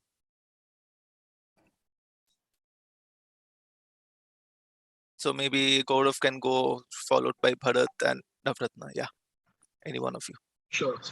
So I think the future of supply chain and the way supply chain models are evolving, I think one clear way forward is in terms of digital interconnectivity, where all the pieces or parts of supply chain and how we define supply chain is basically right from extraction from Mother Nature to fulfilling the entire value chain to the hands of end consumer or to the end person. So it involves your entire procurement piece, your entire planning, demand forecasting, supply planning, your material requisitions, this thing, what you call your manufacturing operations, logistics being the last mile. So all end-to-end connectivity is the most critical piece. While they are connected, and no doubt, but today these tools are not very seamlessly exchanging information, and at times, my observation and what I've gathered from my colleagues, my friends, that there's at times a missing single source of truth, which you say. So, which is by virtue of in theory, we do work or emphasize a lot, and it's not new that something I'm saying is the SNOP, which is very, very critical. But how do we evolve entire SNOP so that even a business person can open that tab, that tool, and see what are my targets, what are my numbers. Same can be flown to procurement so that his procurement is linked with what is the sales team is planning and what the planning or the manufacturing team, and then there can be a consolidation of those plans, and hence a clear one number which flows across your organization, manufacturing, planning, everywhere. That is one very, very critical, very, very important. Secondly, in terms of advancement, more the way we have evolved in last few months with COVID and with other risk, I would say, which is on all sides of the supply chain or on the business front end and back end, I can clearly say. So we need to have those models or modelings ready, basically, where I know if else scenario, if this is the scenario, what will I do? If I have capacity constraint, do I have alternate vendors to go to? If I have say issues or my problems coming in China, do I have alternate vendors in-house or in India, the way PLI schemes, government incentivization, etc. is happening. So I think that's the way to go forward. You cannot depend on one or two sources. You need to have multiple sources, and especially again having your class A, B, C defined, whereby your class A will cater to your 75 to 80% of your critical products, and you safeguard them with multiple kind of I would say arms and ammunitions that we have in terms of supply chain, be it in terms of alternate vendor, having stock to norms of material of APIs in pharma, as we say, or even in terms of my finished good in my channel, in my pipeline. So very quickly, I think summing up these 3 points are critical and definitely we can further build upon and add upon more points in terms of would like to elaborate more on integrated business planning both as a tool and as a philosophy which runs across the supply chain. So yeah, over to you, Sudhir. Gaurav, thank you. I think Bharat, over to you. I think thanks for the Hi, insights. Yeah, hi. Okay. Good evening, everyone. Good evening, Eldon. See, there is no question about this that now the business and even the distribution strategies are changing. The changing just because there is a pandemic, yes, but not only that, because now customer is also on a other kind of demand side. When I'm saying other kind of demand, then the means is the whatever he is demanding 10 years back, 5 years back, now it's totally changed because of these technologically advanced platforms that they got. So one thing I agree with the Gaurav that it's an integration kind of a thing. The sales number must not only be known to salesperson, but also a supply chain person, logistics person, what exactly the number is, so that everybody can align their goal, everybody can align their KPIs and their tactics, whatever we can say. And the most important part is now it's an information of all the assets, information of your resources, online information of resources. That's more important. Because now you cannot work on a 5 days old data, 10 days old data. So everything needs to be realistic.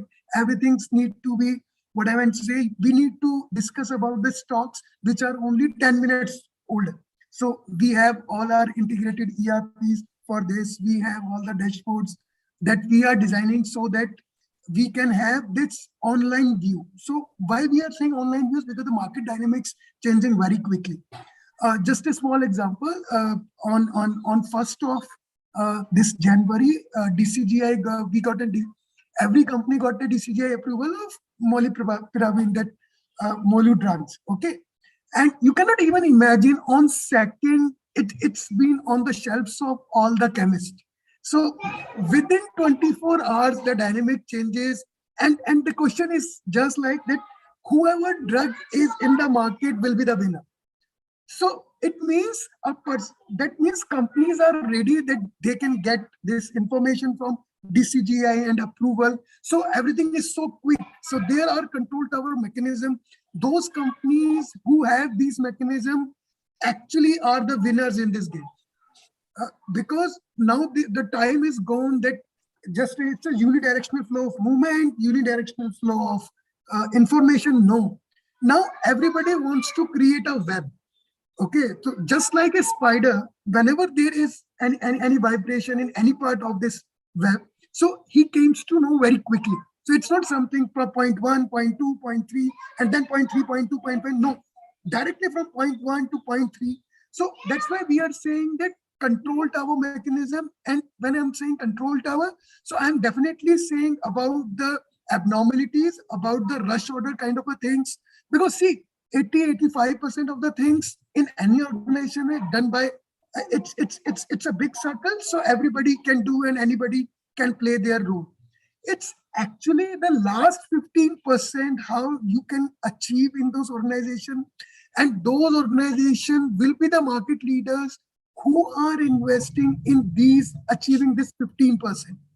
So now no company, whether you are in an interview, whenever you are discussing with your board, with the management, so they're not saying for the entire target.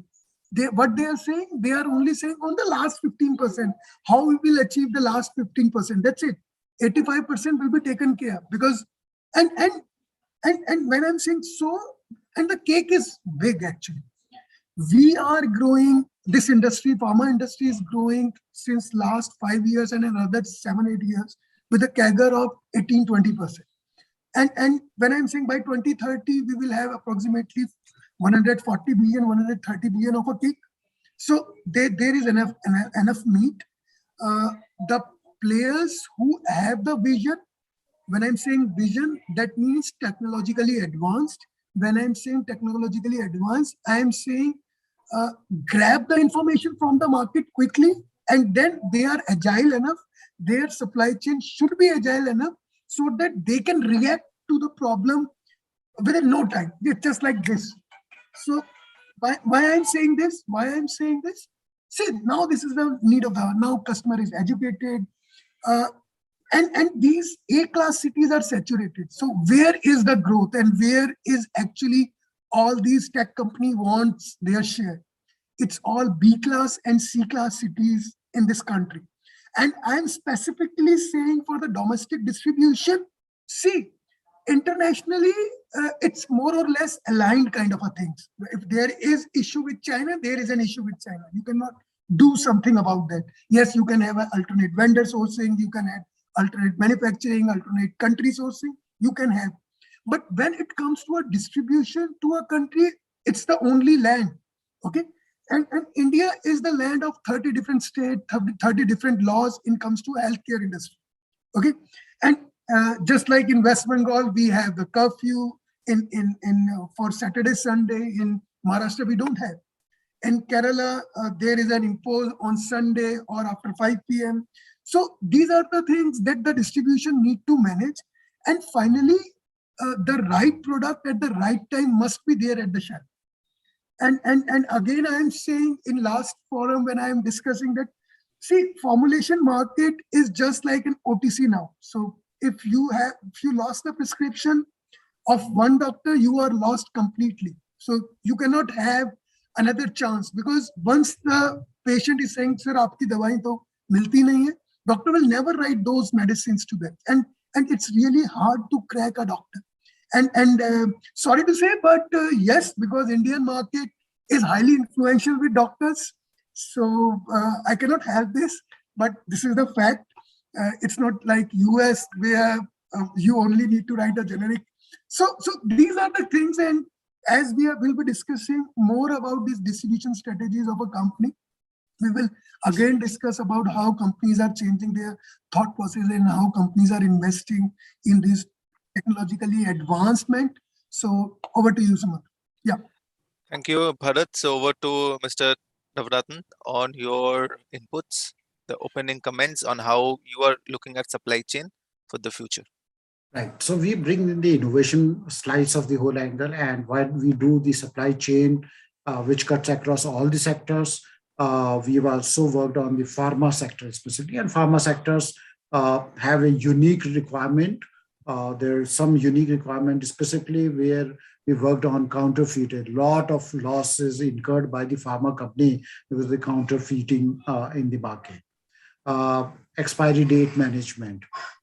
Unless this itself, both put together, I am told, could save the industry at least 30 to 40% of their revenue. And that's a huge, huge sum of money. We in India could probably reach out to the masses of the country if we just tackle these two use cases, which we say, if we could tackle even half of it, we could definitely reduce the prices to reach out to the rural masses. And we all know that the country is very sensitive to the pricing mechanism for the pharma industry. And of course, it builds up the profitability of the company that they are using on both of these areas. The third is that on the futuristic side, as rightly mentioned, Mr. Rathi and Mr. Bhatia, the control tower is becoming more and more important. Anybody who's not got into the innovative areas of supply chain is, I must say, getting out of competition, very frankly. The example that you said in a day that it was on a shelf is something which will repeat on a very regular basis. In probably 15 years back, you would have said, oh, you knew somebody in DGC and all those areas, and you got a call and all of a sudden you could. But this is not the case today. The government is tighter, transparent, which means that now opportunities are available to anybody who wants to get into the market on the dot, on the spot, at the right time, with the right pricing. Now, what you said is correctly that the goods flow in one direction from the procurement onwards up to the user, but the user feedback back into the system is equally getting important. The user feedback of the patients and of the doctors, and Mr. Rathi said very clearly, things will change, I'm sure. There are, in fact, startups which are actually getting addressing the generic market as well, because that's still a niche market to tackle. But I think time has come for that sector also to be evolved. And I think over a period of time, we will see what the market forces will stabilize to. We cannot have a situation which is being still laughed at. A generic medicine can have 3 to 4 times difference between the lowest and the highest. And the patient is so confused that he doesn't know what is happening. Are we buying a spurious if it is low cost, or are we just being fooled by a higher price? Now, you have an additional kind of involvement. Now, the Pradhan Mantri's, what is that, Ayush Kendra, that is also opening the eyes of the patients. Why was I paying such a huge amount? Now, I wouldn't say that you will not have end of branded medicine and only government channels will work. All the channels will work. But if we can streamline all of these stakeholders, all the different methods, a pharma company would like to have a distribution among the generic, the brand, and the higher one, so as to equalize or sort of normalize their profit. It's like subsidizing some seats in a college by the NRI quota of the seats, right? So it's the same thing which will work in this country. We have to look at the diversity of the use cases, the diversity of the users, and the price sensitivity. As I said, we work in all these areas, and the part that we bring into the table is bring them quickly on board, because many of the multinationals who have approached us, and our partners are multinationals, and we see that there's a big room for all Indian pharma industries as well. It's a question of, if I can say, the first one who comes gets served well.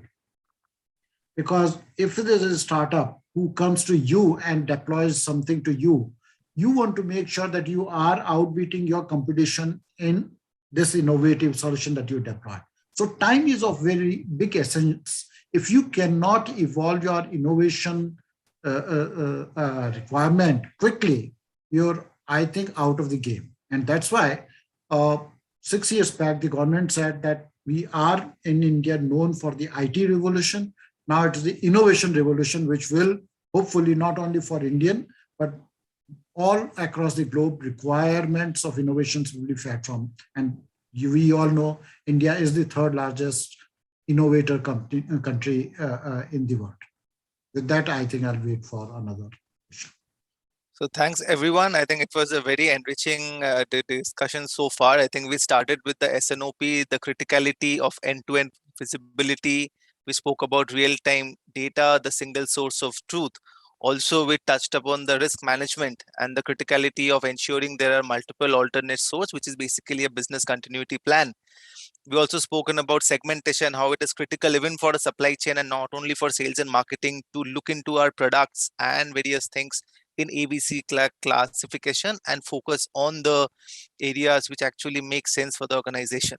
We also understood that the entire distribution paradigm is changing. There is a need for real-time data, and also the criticality and the need for very close coordination with the stakeholders and the DDCGI.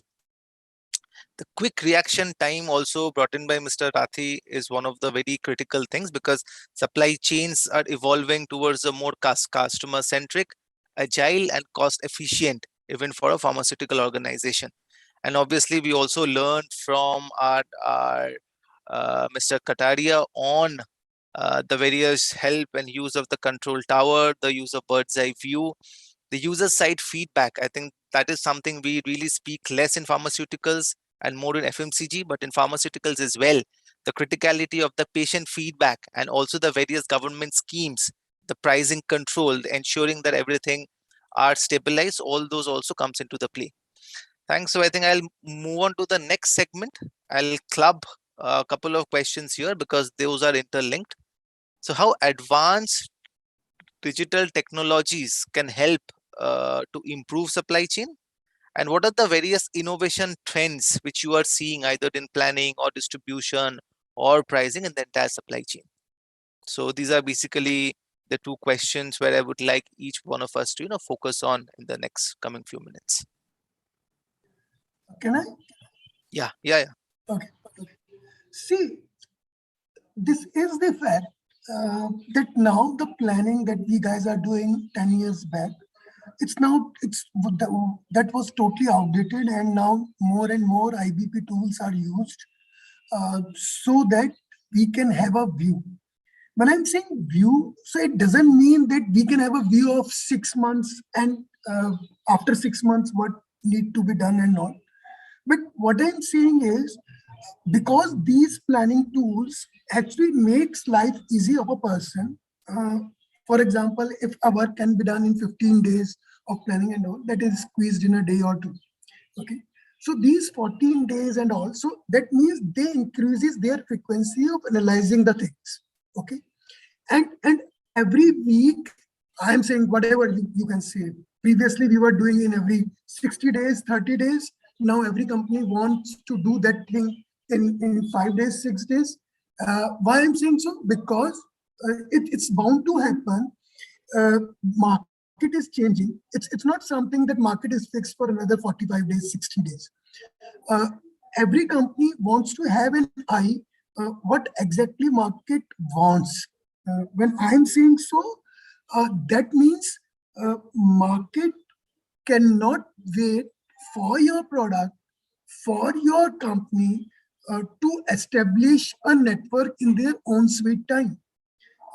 That means a company should be agile enough to capture the voice of the customer, and that can only be controlled, and that can only, their capabilities can only be enhanced when it's the data game. So it's a big data kind of a thing. Every time I'm saying the data, and that's the fact.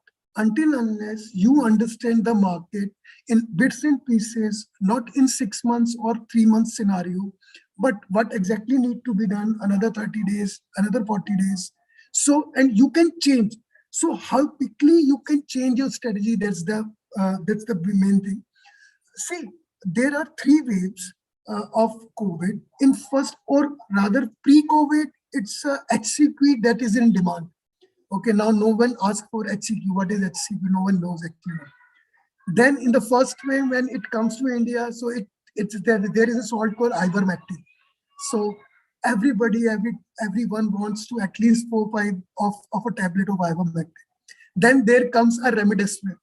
Then in this third wave, which is a wave kind of a thing, it's molnupiravir salt. So the COVID remains the same, but actually the behavior of the customer, when I'm saying customer, because it's the doctors rather, I'm saying the behavior of the doctor changes towards the same COVID. So everything is that something that you want to be agile enough to understand. So within a span of 2 years, there are shortages of 4 salts which were not even heard before. So those are low selling salts, no company wants to invest in, and then everybody wants to invest in those salts. So the crux is, whenever you are designing any solution to your company, just see an end-to-end, you can capture the voice of the customer real time. And just as Navratan already told us that there should be a mechanism for rush orders, or for those orders which need to be done separately, or if there is anything that in any disruption. So you need to cater those kind of things. And most importantly, it's not the movement of material that hurts the company. Rather, it's the movement of information or real-time information that plays an important role for making any decision. So rather, when we are discussing in our meetings also, we are discussing actually what exactly need to be done in another 30, 40, 50 days. Because see, this pandemic realized one thing, that you cannot make the strategies for 3 years. Yes, there are certain principal decisions that you can take for 3 years, but because now the things are more tactical rather. So you need to have, now there is a freight increase of containers, so what needs to be done? Now there are certain things that it's stopped by government. So every day, every week, government have certain new regulations. So how you need to deal with? So that can only be possible when your company have a robust system, an integrated system, where all the departments can put in and can solve the problem. It's not something that now the problem comes to the distribution person, then he goes to the purchaser, then he goes to the legal, then regulatory affairs, and then there is a solution. By the time they ask for a solution, it's gone. So it's something, now all the decisions need to be taken not in a solace, but in an integrated, when I'm saying integrated way, that means all departments rather contribute to the decisions. So that's more important. And a salesperson should know, uh, I'm not saying he should be the expert of, but he should also know certain distribution, and a distribution person should also know certain things, what exactly the pain points of the salesperson is. So that's it. So Bharat, thanks. I think couple of points from my side as well. I think when we speak about innovation and the use of digital technology, so any innovation can basically be broken down into process innovation and execution and quality innovation, because we are in pharmaceuticals. Now, when I talk about the process innovation, I think what Gaurav Bhatia and Bharat Bhushan spoke on is the use of IBP. And here my experience is basically it depends from organization to organization in which scheme of things you are currently in. Because in some of the organization, the forecasting process it might be an issue. If that is the case, then the innovation probably will be implementation of a tool. But in some of the organization, the forecasting process might not be a concern, but the alignment might be a concern. In those organizations, the innovation can be how we will improve the entire SNOP and IBP process and the meetings. Similarly, if both of them are not a concern, if supply is a concern, then the innovation should be on how better the organization can react and what are the various business continuity plan we have in that organization. So those are basically the buckets in which currently the organizations are moving, picking and choosing the areas of improvement, which actually will finally help the customer. That's one part. Also, we can see in the execution and the quality side of the innovation, because we are in pharmaceutical space, the importance of ensuring that the proper temperature control vehicles and warehouses are used across the value chain till the products reach the customer. I think we are still, as an Indian pharmaceutical industry and as an Indian consumer, we are very well not used to the concept that we need to ensure that the products are maintained at a correct temperature. And that is something which I am seeing over the last 4-5 years, the increased effort and increased awareness amongst the organization, amongst the customers. And small innovations can be seen. I mean, real-time temperature monitoring, getting SMS alerts from the warehouses, from the in-transit vehicles, which actually help you to take corrective action. And that is also a lot of innovations that are being seen in this in-transit, end-to-end, even the last mile supplies as well. Over to you, I think, Gaurav and Navratna. Yeah. Sure. Thanks. In fact, you largely explained what I was about to detail on the IBP part, which is basically connecting your end-to-end supply chain, entire digital connectivity in true essence of what we say interconnectivity. And not being isolated. And there are various advantages to it, which each function has observed in our organization. In by means of if manufacturing is interlinked or interconnected with logistics, they are very well prepared that how much is my load going to be in terms of cold chain today, in terms of ambient today, and hence the vehicle etc can also be planned accordingly. So that's I think the beauty of it. Now coming to some advancements you mentioned as our this point of our agenda of discussion in the question that you verbalized.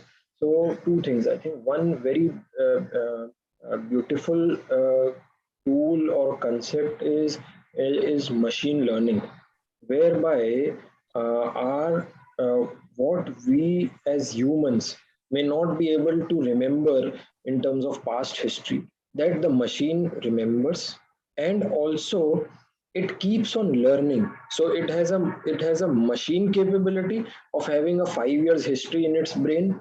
Secondly, it also has a learning capability of human, whereby every new event, be it a bonus, be it a promotion, be it a campaign, be it a COVID, be it anything, it keeps on learning through the data, and obviously by the design of the algorithm, we assign more weights to the recency effects. That's very normal, because we want the machine to behave accordingly. So if I've hit the first wave of COVID, I will tell what was the external event and rationalize the peaks, troughs, etc.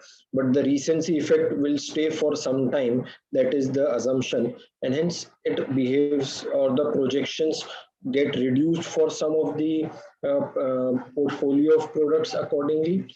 And for some where we saw there is a spike, like I think Bharat mentioned a few products and few categories also, and I can even say there are certain therapies whereby it saw a jump in terms of their sale, whereas there are certain therapies which are more related to critical care and hospitalization, surgeries, where there was a slight dip in terms of sales. So both ways, antibiotics, azithros and vitamin C's, etc., saw a jump. Favipiravir of the world, etc., they saw a jump, whereas a category saw a decline. So recency effect, that machine learning as a tool, as a concept, takes into account and gives you a projection, because again we don't have any history of such a black swan event, so we don't know what will be the projection. Nobody can predict and could predict accurately. So we are dependent somewhat with some clauses, some optimizers on the tools itself. So thereby in the demand planning forecasting it helps. That is one. Second, IoT as a concept is very I'm seeing the use cases of the same are increasing day by day. And when I'm looking at that, one of the recent one on the logistics side, which makes a lot of sense, at least for pharma to me, those who are doing cold chain as well. Earlier, what used to happen, if I go slightly back in time, it would be there were data loggers carried. Once those data loggers reach at your hub from your manufacturing unit, you will see whether there was any temperature excursion or not. Now today you have data loggers with IoT, with your entire GPS tracking, etc. So you get the real time temperatures. So earlier, again in the previous example, your consignment used to have a lower efficacy by any excursion. If God forbid has happened in the data log, you know that this temperature excursion will have a negative effect on the in the efficacy of this cold chain product. Now, be it again, be it remdesivir or be it any other cold chain vaccine, also it will have a impact.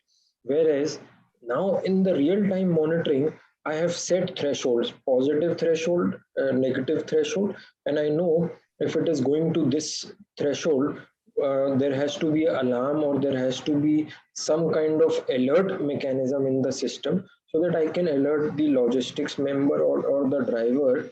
Because today everybody in India there's a very high penetration of cell phone. So you can track on this simple cell phone device, which is kind of a 5,000, 10,000 device, which gives you so much capability, so much power, that you can track things real time, and there can be an SMS, there can be an alert that your temperature excursion is about to happen. And this is the nearby hub, because it is again IoT linked with Google Maps, etc. This is the nearby hub.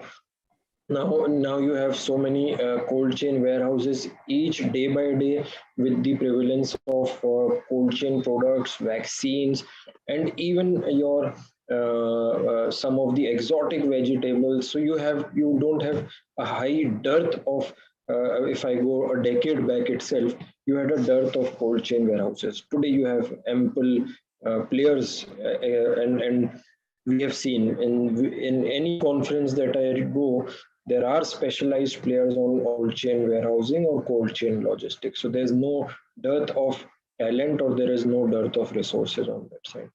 And last but not the least, I would just say another advancement which is very resounding and very futuristic, I would say, is in terms of analytics, data analytics, whereby it has also progressed a lot in last few years from prescriptive analytics, descriptive analytics to predictive analytics, where it tries to look at your data, it tries to predict that this occurrence in history has happened. For example, again coming from pharma, so it clearly tells you that this product has gone into technical issue or into out of specific specs issue so many times in last 3 years history.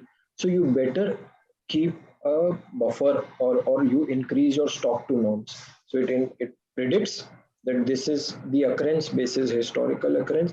It gives you a prescription that you do this. Of course, you have a choice whether you, if you are confident that now there will be no technical snag or no issue in terms of technicals of that molecule or that machine, whereby it tells again if you do a deep dive RCI and kappa on that, you are aware what is the root cause. So you can take a prescriptive analytics call or a analysis on that, whether how you want to go by it. But it predicts, it tells you what is the issue and what is the action expected. So I think these three are definitely having a good, I would say, robust use cases, and there's also a very good future that I see for these technologies.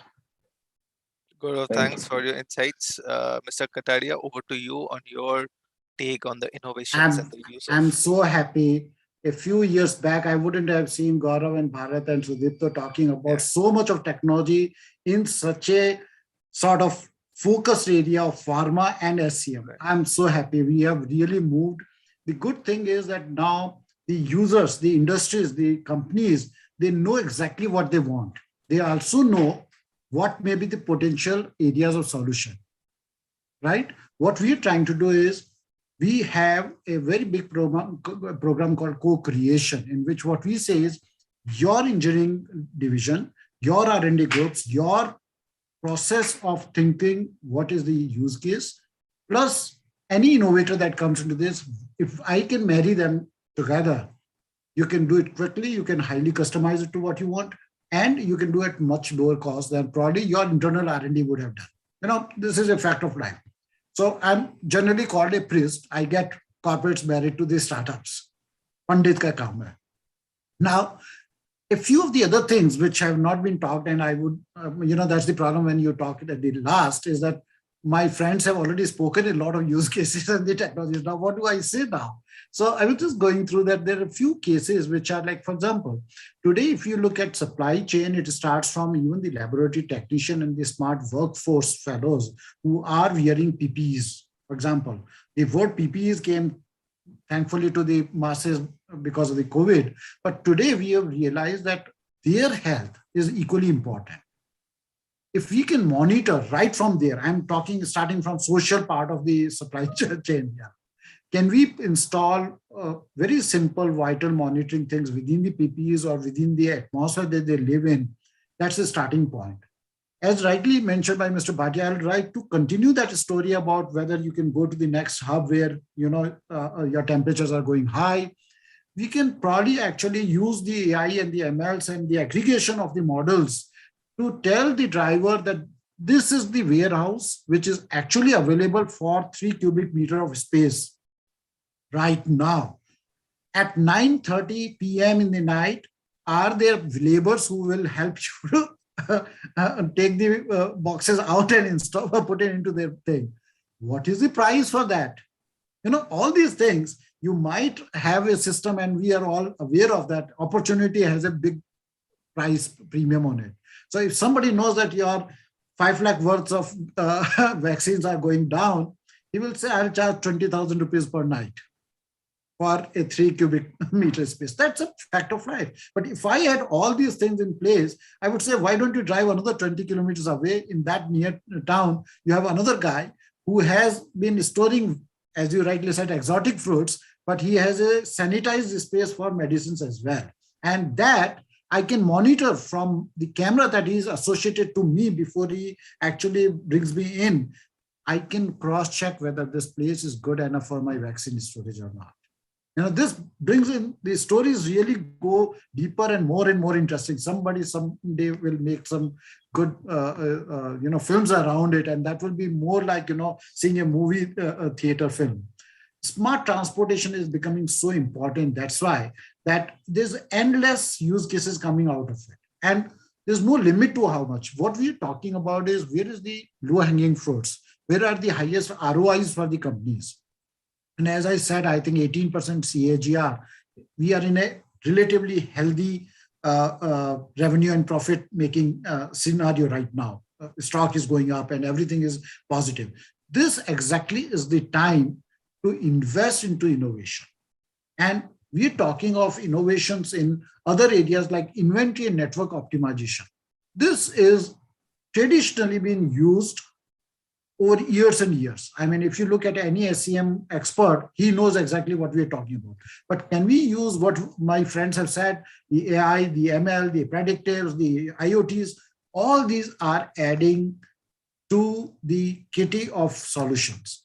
And if I can say, if you can save a lot of cost, effort, time, readiness, or time to go to the market, through all these things, which are probably 1/10 of the cost of what you could benefit out of that, reaching out to the market fast, you would not have heard. I have been dealing with corporates, and they say, are you sure you're talking weeks? When I say there's an ROI of 7 weeks, they say, are you sure it's weeks or is it months? In fact, even months is a very surprise for them. They say, look, the moment I say 7 weeks is the ROI to my bosses, he will say, no, go back and look at the unit. Tumhari maths badi kamjor hai. The unit is where you lost a lot of marks. These are the kind of surprises which are really coming into the field. And I've been doing it on a regular basis. People have been saying, if I had 7 weeks of ROI on this, my boss will first ask me, why didn't you think of it earlier? It's a dangerous situation to be in, but that's the fact of life. Today, we have startups who can give you what you want, heavily customized, at a cost you wouldn't have even believed of. We have things which can be done of what you need. One last thing that I think is very important is robotics. More and more number of robotics is coming, not only from manufacturing, which hopefully in most of the cases are already automated well because of the compliance issues and the hygiene and the sanitization of the space, but right from that place to movement, to loading, to packaging into a big SKUs, to going up to the pill box of the patient, from the pharmacy dispensing it to the pill boxes of those guys, because that's where you're actually, not only the doctor, but you as a pharma company is getting, are there lots of people who are buying these medicines but not using it? Are they not using it on the time that I had advised them? Those kind of inputs. For example, you have been saying eat after food. And in some cases, people are just careless about it. If you can track these kind of things, your clinical trial guys will be terribly happy. So there's a lot of things which are doable, and I think there's no end to it. All my request to all the audience and experts here is, please give us these wish list items, use cases, which you're working on it, and let me help you. मैं शादी करवा दूंगा आपकी बढ़िया से startup से. So to translate in English, I will get you married quickly within 3 months, and I'll give you examples of this. There's a very large MNC in the sense that it's a company which makes aeroplanes. You know how critical is for them anything that they do in innovation. They said, can I do this thing within next 6 months? Can I have a proof of concept within 6 months? And they came to us, and so surprising, in 6 weeks, again, you see the units change. In 6 weeks, we had a startup which actually showed that this is how it will be done. In 3 days, they flew to Europe. Today, they have offices in Europe at 3 places. And this is not imaginary. This is actually happening. This is the power of innovation from the field that I come from. Is when I say startup, I frankly speaking say innovators, because innovations can come from startup, from MSMEs, as well as the large corporates, because large corporates have this huge strength in terms of domain expertise, in terms of financial muscle, in terms of brand, and in terms of the knowledge about the market, who, where, and what. If they can come together, and this is my job, I don't want any pharma company to be remaining unmarried. So Kataria, thanks, I think, for sharing those real life examples. I think what you just mentioned about bots is it's a very powerful thing. Yes, pharmaceutical industry is seeing the increased use of bots in manufacturing, in packaging, and as well as in the support functions as well. I mean, order processing, claims processing, all those things can also be done by the use of bots. So the entire value chain can actually be upgraded to a new kind of a supply chain, which will be able to share real-time data with the help of bots. And also, as Gaurav Bhatia and Bharat Bhushan also mentioned, the use of Internet of Things, the use of machine learning, the use of blockchains, these are not big concepts now. I mean, you can pick and choose small areas and implement small projects with the help of these startups, which is also a very good culture which is going on in India. What it does, it basically moves your organization from an available to promise to a capable to promise kind of a model. That's one area which pharmaceutical organizations is trying to move. Probably FMCG organizations are a bit further there, but pharmaceutical organizations as well, due to the changing needs of the customers and the doctors, there is a need to go there. It's a very good example. I think probably we can get a few questions, and prior to getting a few questions, I might ask each one of you to share maybe a few examples what your organizations are doing to make the supply chain ready for the future. I'll start myself, because one of the very critical examples which I wanted to give is of a circular supply chain. Now, Boehringer Ingelheim as an organization is very committed towards reduction of carbon dioxide emission, which means reduction of waste. Now, what is circular supply chain? Circular supply chain is basically ensuring that your entire value chain does not produce waste. All your products, including the packaging material, should be biodegradable, should be able to be consumed in some other way. So that is something, is also another trend which I am seeing in the pharmaceutical industry more and more, because the industry deals with lives and health.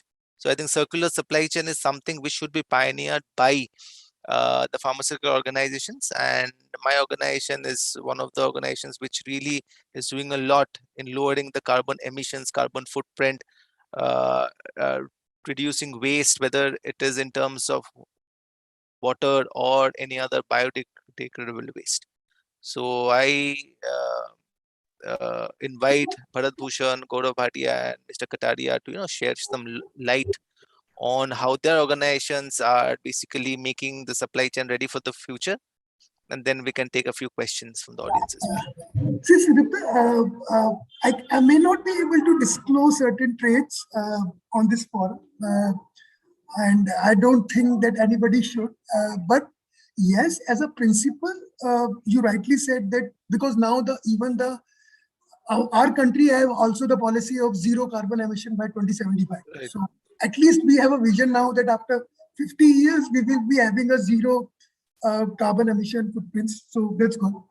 See, just a different school of thought wherein we should feel we as a company have certain responsibilities towards our society also. So obviously we are doing as a CSR, as a government norms, but there should be a co-creation of values so that end consumer can be benefited. So we are discussing more about the cold chain network, how we can establish the ROA and all. But can we join the hand with other industry also, so that we both can mutually agree? For example, frozen fruits, we can share hand with frozen foods.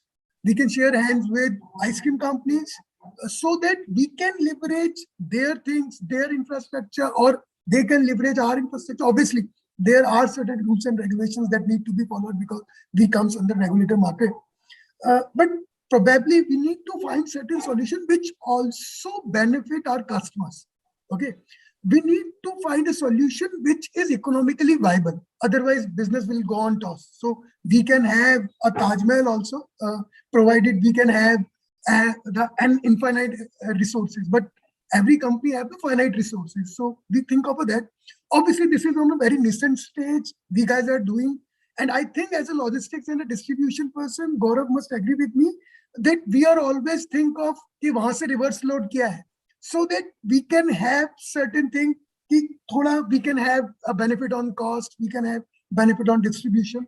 So we can think in cold storage areas also as well. I don't know. Still, it's too early to say.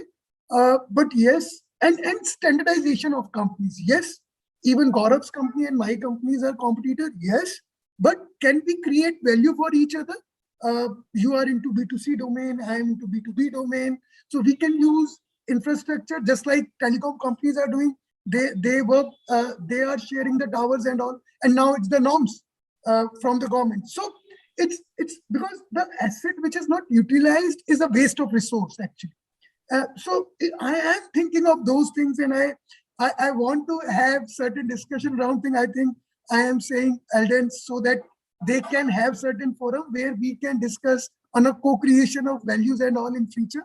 So just my view on this, and even my company is also what I'm saying that they are thinking on such ways also, because ultimately your customer should be benefited. That's why you can grab the market.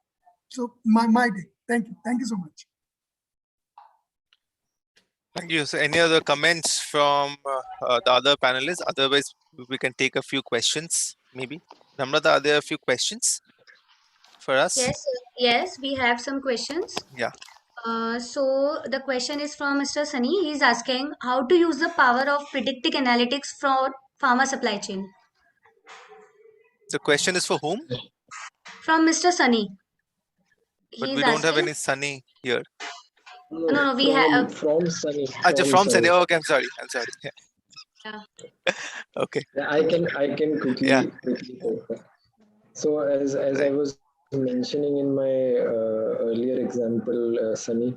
So what predictive analytics can clearly tell us or guide us is there is a history of events that has happened in past. So that as a tool, this predictive analytics needs a data or a history. Now whereby it sees the events.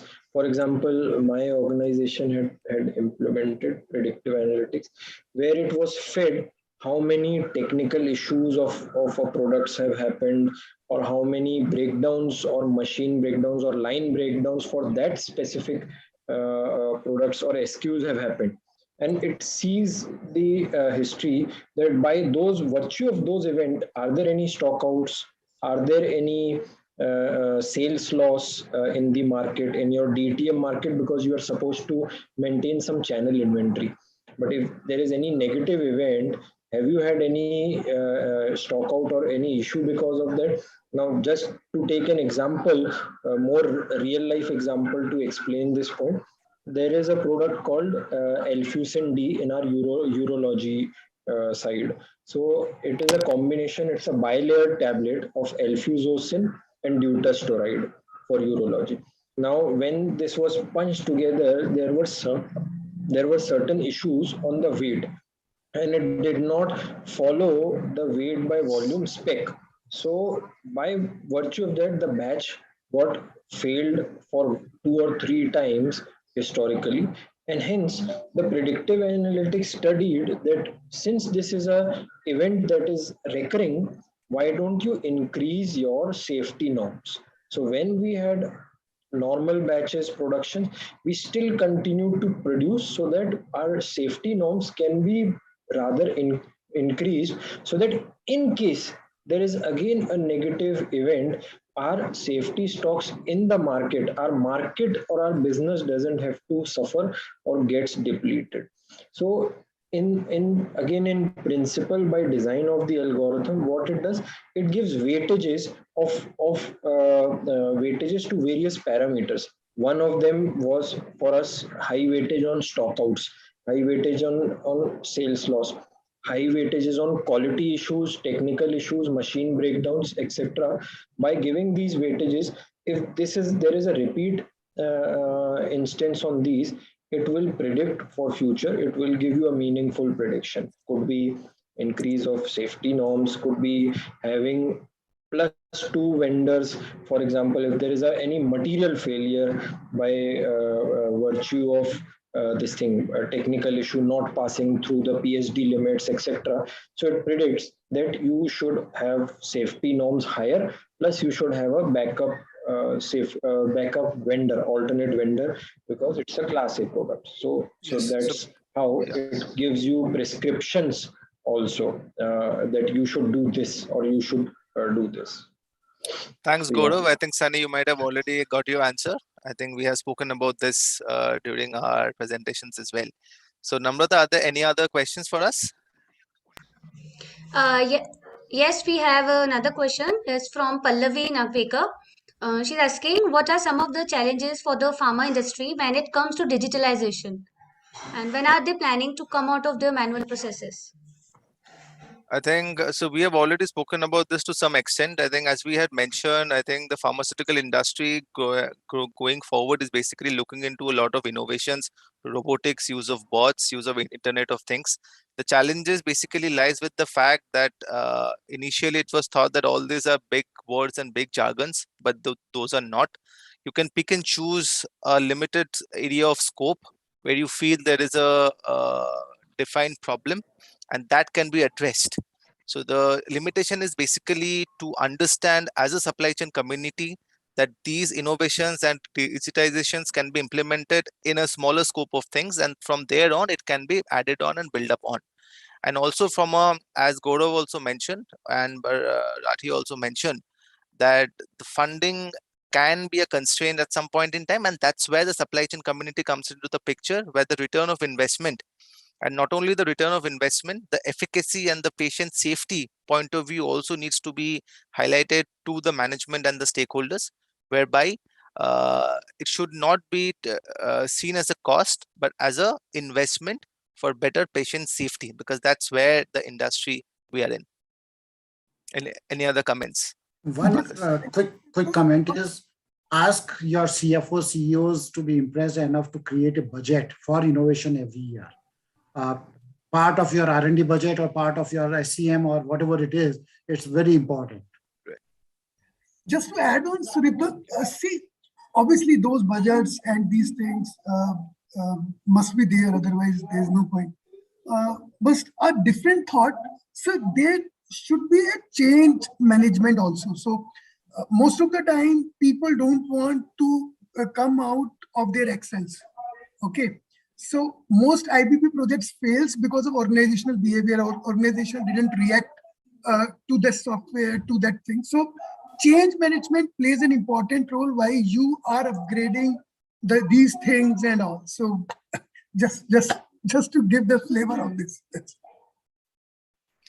Just one more quick point, very quick point to add. I think another challenge is, which is also in terms of hygiene of data. And I've seen there are smaller organizations, some of them just by virtue of something being so heard.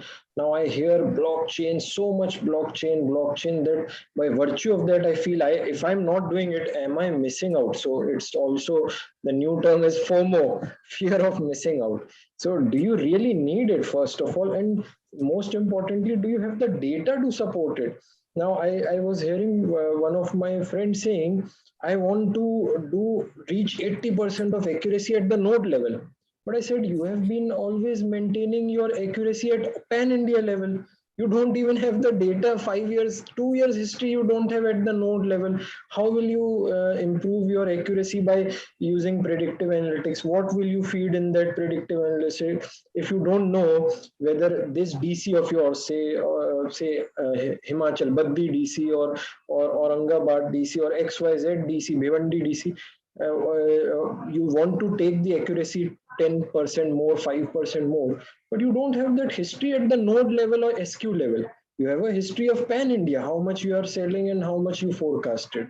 So sometimes you need to understand there is the tools will give you what you give it. So if you give it a high quality data, good accuracy, good hygiene data, it will give you a good. If you feed in junk, it will not be able to improve your accuracy just by virtue of that tool being a very high class or a very high-fi tool. So it needs dependency on the very high quality, clean hygiene data. That's important. Thank you everyone. I think we have already overshot the time, and I can see the next panelist members also have joined in. So Namrata and everyone from Alden, I think thanks a lot, and I think I would also like to thank all the panelist members also to join in and have this very fruitful conversation on the future of supply chain. Thank you Thank you all everyone. the leaders. Before Jai signing Hind. off, I request everyone to please smile so that we can take the screenshot. You have to crack a joke.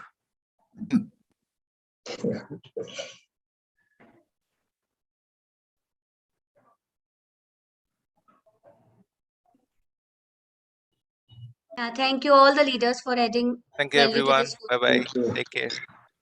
Thank you everyone. Take care. Now we have the third panel for the day, and the topic is supply chain and enable for high growth. Today, 100 plus CXOs and 300 plus attendees are watching this live on our website. Here I call the moderator Mr. Masood Sheikh from Alembic Pharma, Yogesh Lavania from Biocon, Chandan Shirbe from Argan Life Science, Chitti Anil Kumar from Biologically, Kishore P from Pfizer, and Mr. Gaurav Aroda from Stelis Biopharma. I request Mr. Masood to take over the discussion. Yeah.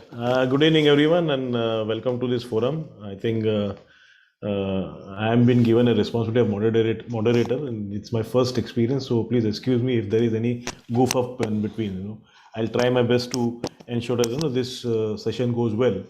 So we have been given a responsibility of a very important topic of an enabler for high growth, supply chain enabler for high growth, and we have seen in last 2 years the amount of importance which has been got to each one of you in their organization, and the amount of responsibility which has been there on your shoulders has made us more active, responsible, and kind of we are now actually feeling that right, we have chosen the right path of being into a supply chain thing. So last 2 years has been a real challenges for us, and as much as the sales force and the sales field people are been responsible for creating business and increasing the business, we as a supply chain heads and we as a supply chain fraternity is also equally responsible for the growth of the company, because the amount of ups and downs which has happened during this pandemic and prior to the pandemic, it was totally a 365-degree turn as far as demands were concerned, and we ourselves were not aware that how the demand is going to be there at each level, and which product is going to go up and which products are going to go down, whether the sales will happen or sales will not happen, but yet with the supply chain, robust supply chain what we have today in each of the company, we could make this possible. And obviously the growth which we have seen month on month, in the pandemic, or whether it was a lockdown, I think we have been able to do our duties as best as possible. We applied all our experience, of past, and brought a robust supply chain into picture, whether right from procurement to supplies to demand planning and everything. So taking ahead, I welcome each one of the panelists in this and I really thank Namrata and other Alden members over here for inviting us onto this kind of panel. So going ahead, we had a few questionnaires, given to us, and we would like each one of you who has been taken a topic of, for example, I'll talk in the last, how supply chain can contribute to high growth. But before that, anyone can, just throw a light on building resilience in pharma supply chain, because how the changes have happened and how quickly we are actually responding to the change, and how are we, turning around our tables. So who would like to talk, on this particular topic? Namrata? Hello? Hello? Namrata, you are on mute, I suppose. Yeah, Mr. Masood, tell me. which are the top? We have various topics. So on the topic of supply chain contributing to high growth, I will take on the last. But prior to that, building resilience in the pharma supply chain. I think Yeah, Masood. Hi, Yeah, this hi is Gaurav. Gaurav here. Yeah, Gaurav. So I would like to speak on this and thank you for giving the opportunity to have a kind of beautiful panel we have Yeah. today. So as the earlier speakers in the earlier sessions also somewhere mentioned that there is a change of new pandemic and new era, digitization and all the best practices which pharmaceutical industries require in supply chain to build a kind of agility.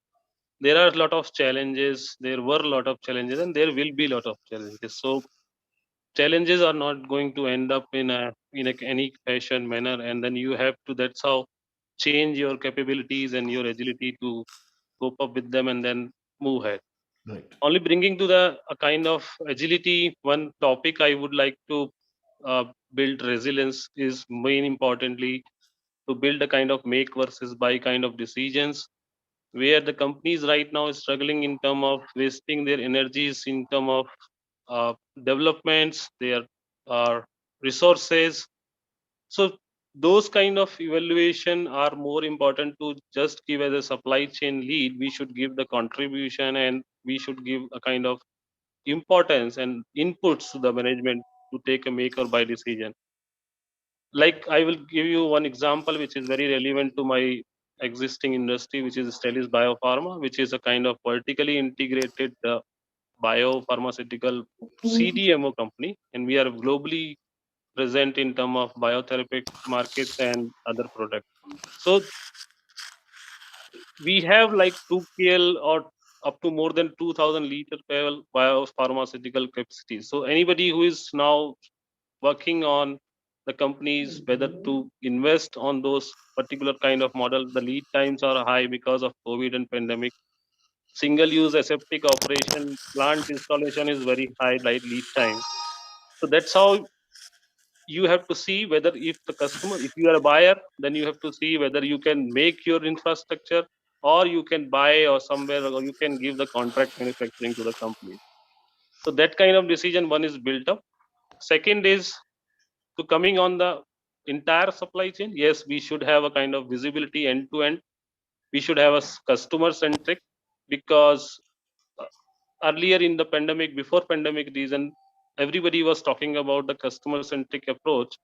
When the pandemic came, the customer demands and customer requirements has been changed. So you have to change yourself in terms of what are the current requirements, what going to the future planning requirements for the customer. That can be only aligned once you are thoroughly end-to-end visibility and thoroughly aligned with your customer and clients, as well as backward integrated with your vendors. So all integration in terms of very important role for the supply chain, where the digitization comes as a good opportunity for all of us, being a pharmaceutical industry, where we are doing this all through AI automation and also from some part of blockchains. There are various tools are already available in the supply chains where we can customize according to our business and needs to align those planning and then customer supply chain logistic approach to term of track and trace uh, uh, visibility. Those tools are still available, but there is still a gap to identify a kind of robust identification tool which can handle your all financial automation as well as your statutory requirement in terms of having any kind of tool. Because in pharmaceutical uh, industry, as everybody agreed, there is a regulatory compliance need which can't be ruled out anymore. So we have to be a kind of tools and digitalization where we can build up a kind of robust supply chain. So these are some of the view, Masood, and then I think uh, in the next topics wherever I feel I can give you the contribution in terms of how vaccine and manufacturing is going to be an important role for the supply chain in pharmaceutical industry. Thank you, Masood. Over to you. Thank you, Gaurav. Well said. The change is obviously which is there, and the pandemic has given us more of this kind of accepting the change. So my next question to anyone can take that. How can we shaping the energizing supply chain network? So who would like to just take this particular thing? So how can we energize the supply chain network? How can we shape our supply chain network? So if anyone can throw the light on this, I think Yogesh, you would like to talk about? Yeah, thank you. Yeah, hi, good afternoon, everyone. And again, I'll go to a little more on theories and then maybe one or two specific cases. Yeah. A theory of 5 eyes, which I have been propagating as supply chain theory of 5 eyes, which talks about, again, innovative, where again, you have to have an extensive use of sophisticated analytical tools. Yeah. Then instrumented, again, where there is a lot of connectivity within the supply chain with now GPS, the sensors and all those things which are working. Then interconnected, again, which like Gaurav also pointed out, that how we can be connected within the organization and outside the organization. It has to be intelligent, and then it has to be informative. So all those things which we have been talking about, and we are fortunate, so I'm using that word, we are fortunate and we have an opportunity because of the pandemic, that all these things which otherwise would have taken a little more time or yes, exactly. a few more years, we are privileged and having that opportunity, that the external factors or these factors have helped the industry to kind of fast track onto these adaptation of these technologies. Maybe again, 2 years back when we were participating in the conference and seminars, so 3 years back, people thinking, oh, we'll do a web seminar, we all would have laughed at it. But today that has become a reality, and it's going well successfully. And similar is the case in the industries. So therefore, all those technologies, the softwares, the instruments and hardwares, that is helping a lot in terms of the creating a supply chain for future. So I think with that, maybe when we come back next, I'll have some examples that how we are able to take advantage of these technologies. Thank you, Yogesh, and I think well said about when no one might have thought that we would have been sitting across in our own chambers and tables and home and discussing all such a kind of important topics, and where meeting each one of you and getting into the conference was at least 4-5 months of jobs. Now on a click button, on a just a camera on, you are just meeting across the globe, whoever is want. And moreover, the decisions have been very faster now. The companies have been able to take the decision much faster in whatever way. So all your 5 eyes, which could have been taken 5 years, now it has been within 1 day, 2 day, 3 day. And that is what is the need of an hour today. I think I agree to that particular thing. So now what my next topic towards will be then, what are the drivers of supply chain acceleration? What kind of things which can accelerate further on the supply chain things. So if any would like to throw the light on this. Yeah, Masood, good afternoon and good morning to somewhere, whichever part of globe you are joining in. Thanks, and wonderful to be part of this esteemed panel. Some known faces and some new friends I'm making over here. Sure. So, in terms of levers, Masood and everybody over here, this is most talked about, I think. So I'm not going to talk something which is very unique or anything new, but would like to bring some experiences of mine, some networking insights which I got over the last 6 months. We can broadly categorize the levers into three. One definitely would be technology or digital, as anybody would like to call. Second one would be the people aspect of it. And I think the pandemic has made us realize the importance of our people much more than any other event so far in the past. And third one would be how we do what we do. So basically the way of doing. And I will now tell more in details what do I mean by all these three levers. Digitalization or technology adoption is much beyond jargon, as I heard somebody mentioned in the previous panel discussion also, and very rightly said. It is about how you can have deeper visibility and an insightful visibility. It need not be a very unique technology which you need to adopt or some fancy thing just to do it for the sake of doing, investing huge capital. Something which gives you a deeper and insightful visibility with minimal efforts, lesser, say, human intervention, can always be classified as a technology solution or a digital solution. So that is one. Second is, I think in any organization, biggest custodian of data is going to be supply chain, because the quantum of data we are going to be transact and going to transact is enormous. So the onus also of managing that data, storing it well, formatting it well, keeping the right hygiene, that is also going to be a key lever in terms of accelerating or taking the supply chain to next level. Third one will be value proposition. Again, just don't go for any digital technology for the sake of it. Look at the value proposition. Does it make a sense having it? Make a sense having it at a larger scale, smaller scale, because now the diversity is too much within the supply chain as well. So take a conscious call. That is my take at a very broad level on digital. Coming to people, again, similarly, three aspects. Look at upskilling and reskilling, because the new technologies are going to demand new learnings, new knowledge, and new skill set. And we can't just go on finding talent outside, because you will have to see what talent you have. How do you upgrade them to your requirements? Again, the responsibility is going to be within the organization. Second is how your human capital can complement the technology. That is going to be most important. Let us not look at technology as replacement of human capital or human capital as replacement of technology. How these two can complement, that's where the real outcome is going to come. And third, again, the previous panel spoke, and I think it is very important, because we have embarked at Aragen on a very aggressive growth path in terms of digital transformation.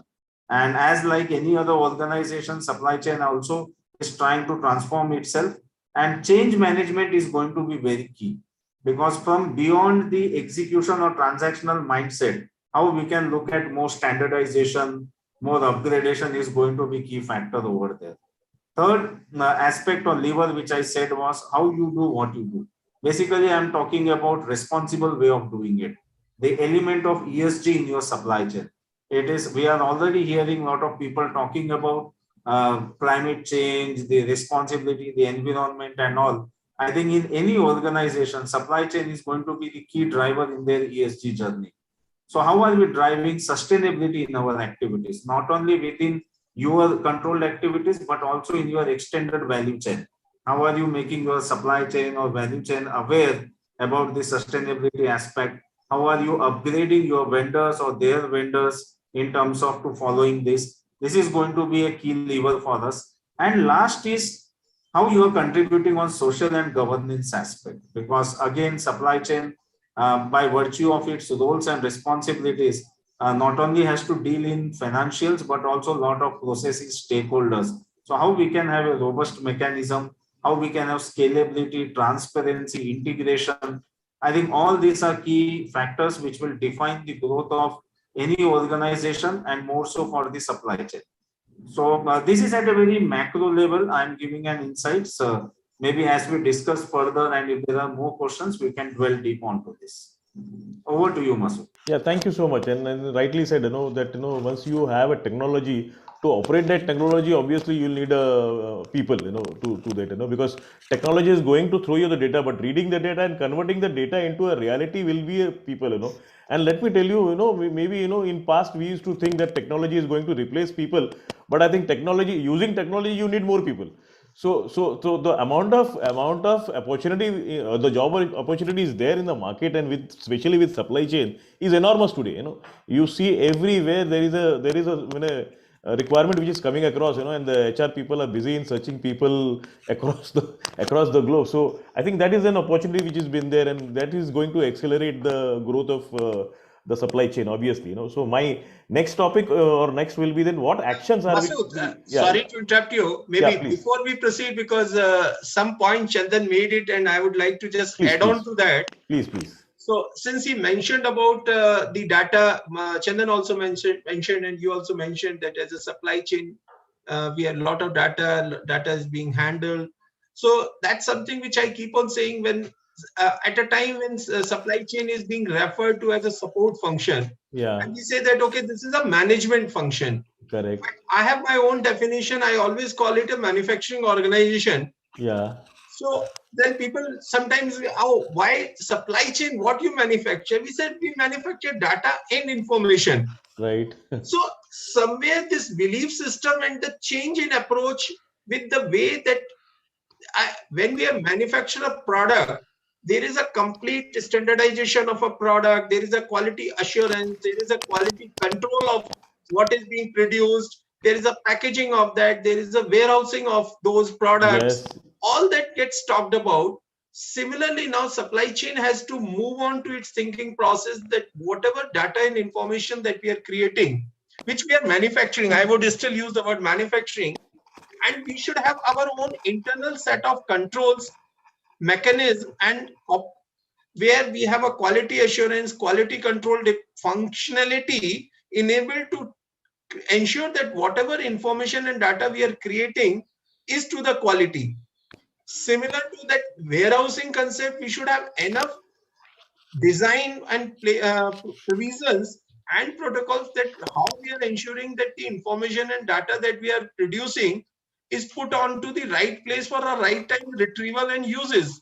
Correct. So having said that, again, we can dwell onto this, but directionally, this was the thought which I was trying to share, that moving forward, we should consider supply chain also as a manufacturing organization, not as a support function, which is responsible for creating a quality data and information for the business.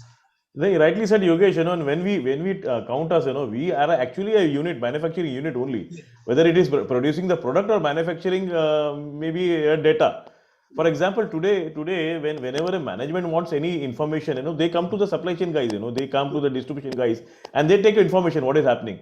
Even on the quality purpose, not on the product quality, even at the sales quality, we are actually responsible whether the sales is happening as per the norms or as per the thing, and whether it is it are we going anywhere wrong, so that we don't land into a problem in the future. So this kind of things is already there, as far as quality of product as well as quality of sales also. We are also responsible for quality of sales as far as our job function is concerned. So well said. I think if anyone would like to, so that I can get into the next topic. So my next topic will be around what actions are we taking to enable our supply chain for next level. Now since we have been seen ourselves in last 2 years. Now, what do you feel? How can we move on to the next level? Which maybe from support function we may be calling as a cost center, or maybe we call as a manufacturing center kind of So some kind of renaming should happen, because from ages we have been hearing that supply chain being a support function, but then there is no recognition on is it a support function, or is it maybe a cost center, or maybe a profit center to that extent. So let us take, if anyone can take. I think Kishore would like to talk on this particular topic. So what will be your next level? How can we take a supply chain to the next level? Yeah. Yes, thanks a lot, Masuji, and good evening, all gentlemen. It's my pleasure to meet you all in this forum. Yes, rightly you said, and even Yogesh also has mentioned, supply chain is no more a supportive function. I really like that sentence. But yes, comparatively in the older days and now, supply chain is very key role, and particularly logistics again is playing very key in particularly pharma industry. But yes, the way we have to take it further is like earlier, now pharma logistics is nothing, only to ship. That's all. Logistics means only to ship the product, and later on the tracing, tracking, and everything is come up. And now because of the agency's requirement, what is the temperature deviations, what kind of technology we have to use, and the online tracking of the shipment, everything. That is actually, there are a lot of changes are happening in recent past. And we never felt, even during the pandemic situation, particularly I myself just sitting at home for last 2 years and sending almost 700 tons in a month by air shipment to US. I never thought of this. That means automatically, like Yogesh has already mentioned, the situation pushed ourselves to move further. It's unintentionally we are just going ahead, and all the necessary actions also into place. But still, lot more technology, like Mr. Gauravji and Chandanji also has mentioned. There are a lot more IT, blockchain technology, everything has to be in place. That's all, Mr. Masudji. Thank you very much. Thank you so much, Kishorji. And I think rightly said, so technology and all, nobody might have thought, I think, prior to pandemic, if anybody would have been told their HR, let us work from home, the HR would have been saying, you be at home only then, So just prior to, when we were thinking of IT industry working from home, and there's a flexibility of, again, we used to always feel so, can we, because whether you sit at office or you sit at home, the work what you are going to coordinate will be the same, unless you have a proper people around you. So I think, it has made a lot of difference in this, and we have been able to do much more for the entire organization. So with Exactly, that, if any would like to add on to this, or should I? Yes, Masudji, exactly. Earlier case, work from home means it is only for IT sector. Exactly. It is a big word. It is a big word for all of us. But yes, it is happening for us also. Just prior to 3 months before, I'll tell you, if anyone is from Bombay, we used to have a Bombay, and Bombay traffic was the worst traffic ever, last two years back, before pandemic.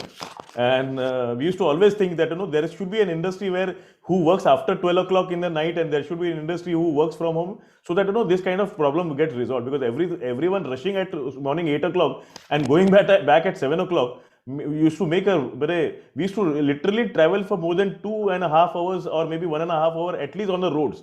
So this multiply by 3 hours out of my day used to go in only in traveling traffic.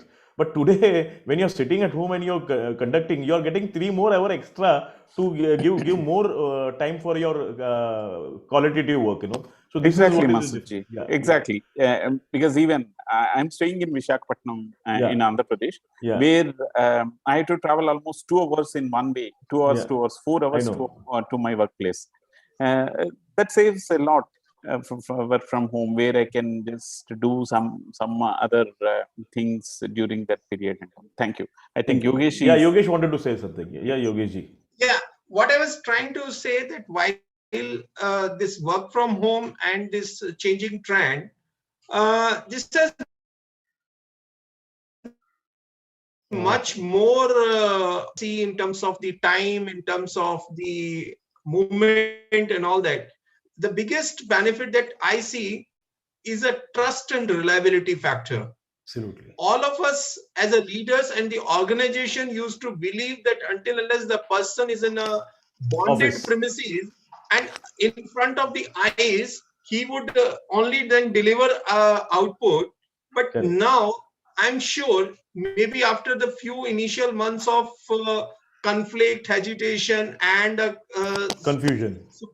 confusion, over a period of months, people have come out of that, and there is, I don't think that now, and that trust and reliability, because the moment you have a trust and reliability within your employee base, within your team, within your people, it is not only about that the relationship reaches to a next level, and then all your deliveries, understanding the people and all that changes, and that the what we used to call really a teamwork becomes a teamwork, because there is a great amount of acceptance of each other.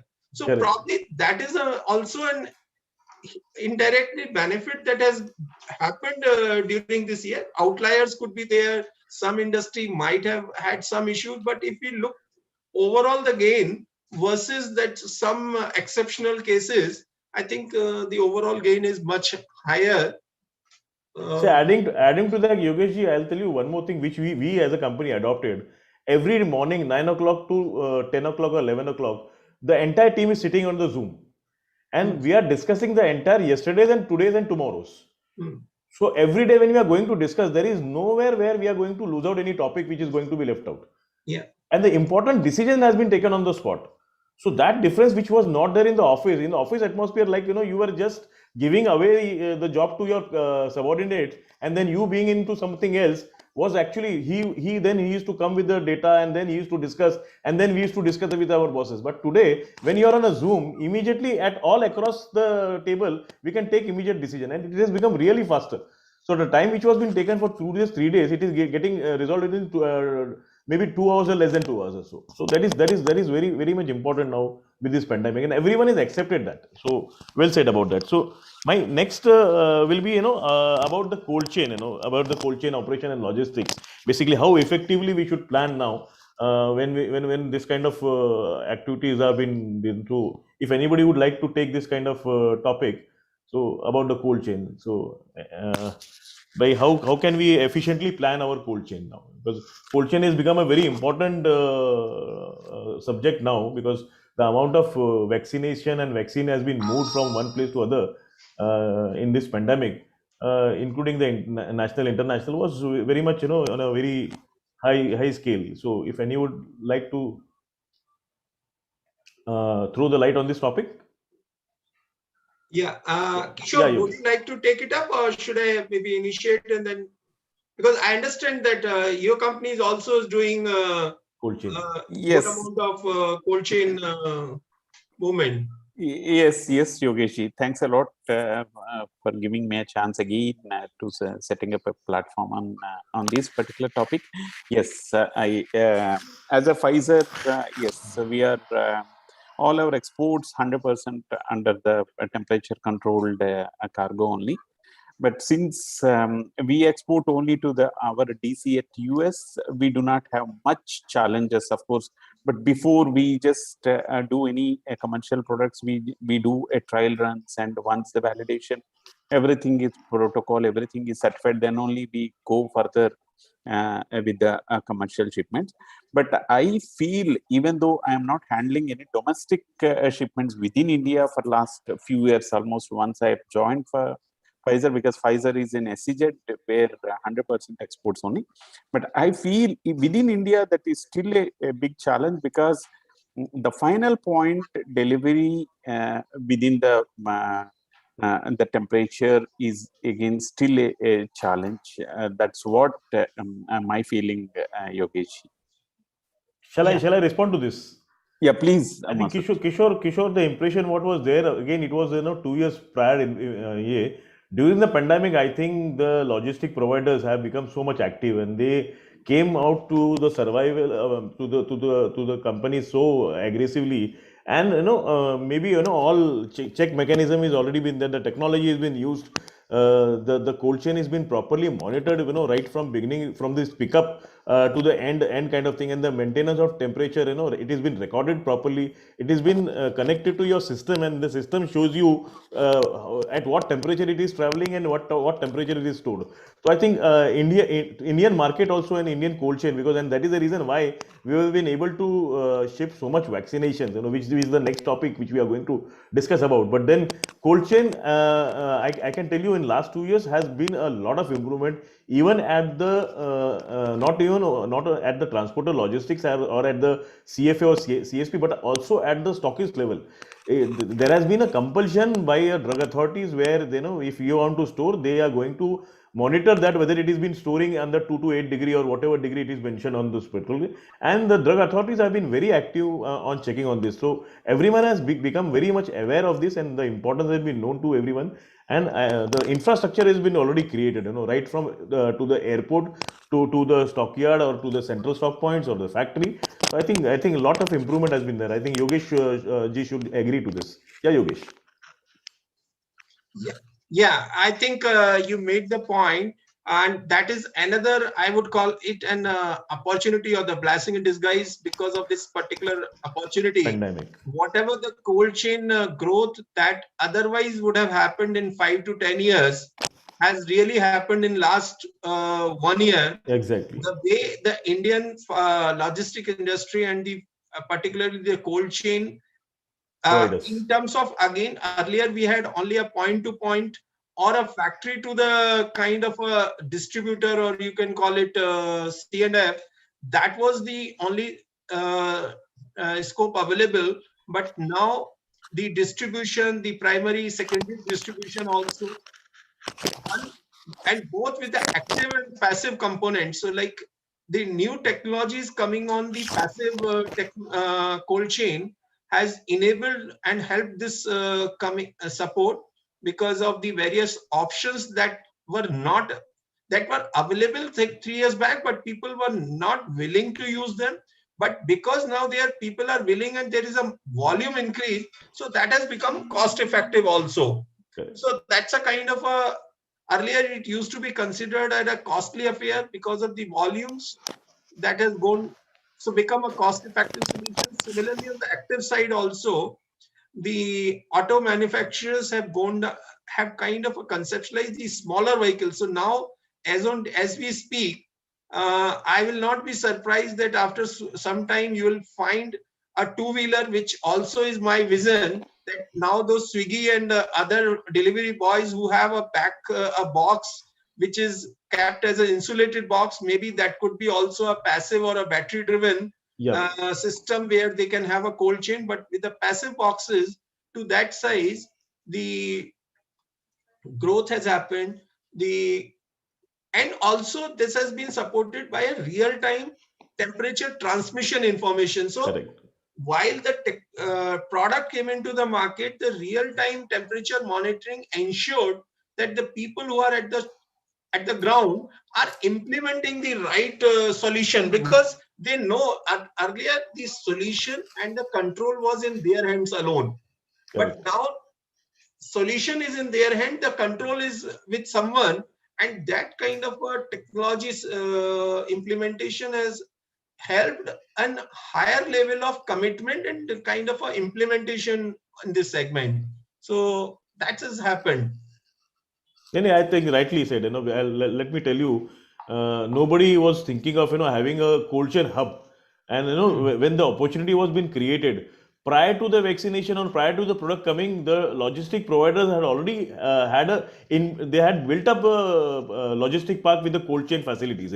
So many facilities. So obviously that particular thing has efficiently worked out. And for most of the companies, and now there is no more where we can't say that the cold chain is not going to be maintained. The cold chain is being maintained at every level now, and is been monitored, which has been very importantly done. So the Kishore, I think the difference between you being into a US market, but now India is also catching up that US market with the same kind of facilities. So yeah, let me just bring to your notice that we are also at the same level where the US market and the other market was been operating, and we are proud to be that particular part of that kind of domestic market today. Yeah, good. That's true. So Thanks now, a lot. yeah, Also, absolutely. just to add one more point, again, not being onto the political inclination, don't interpret my statements to political messaging. But because there has been a lot of infrastructure development from the road sector to the check post,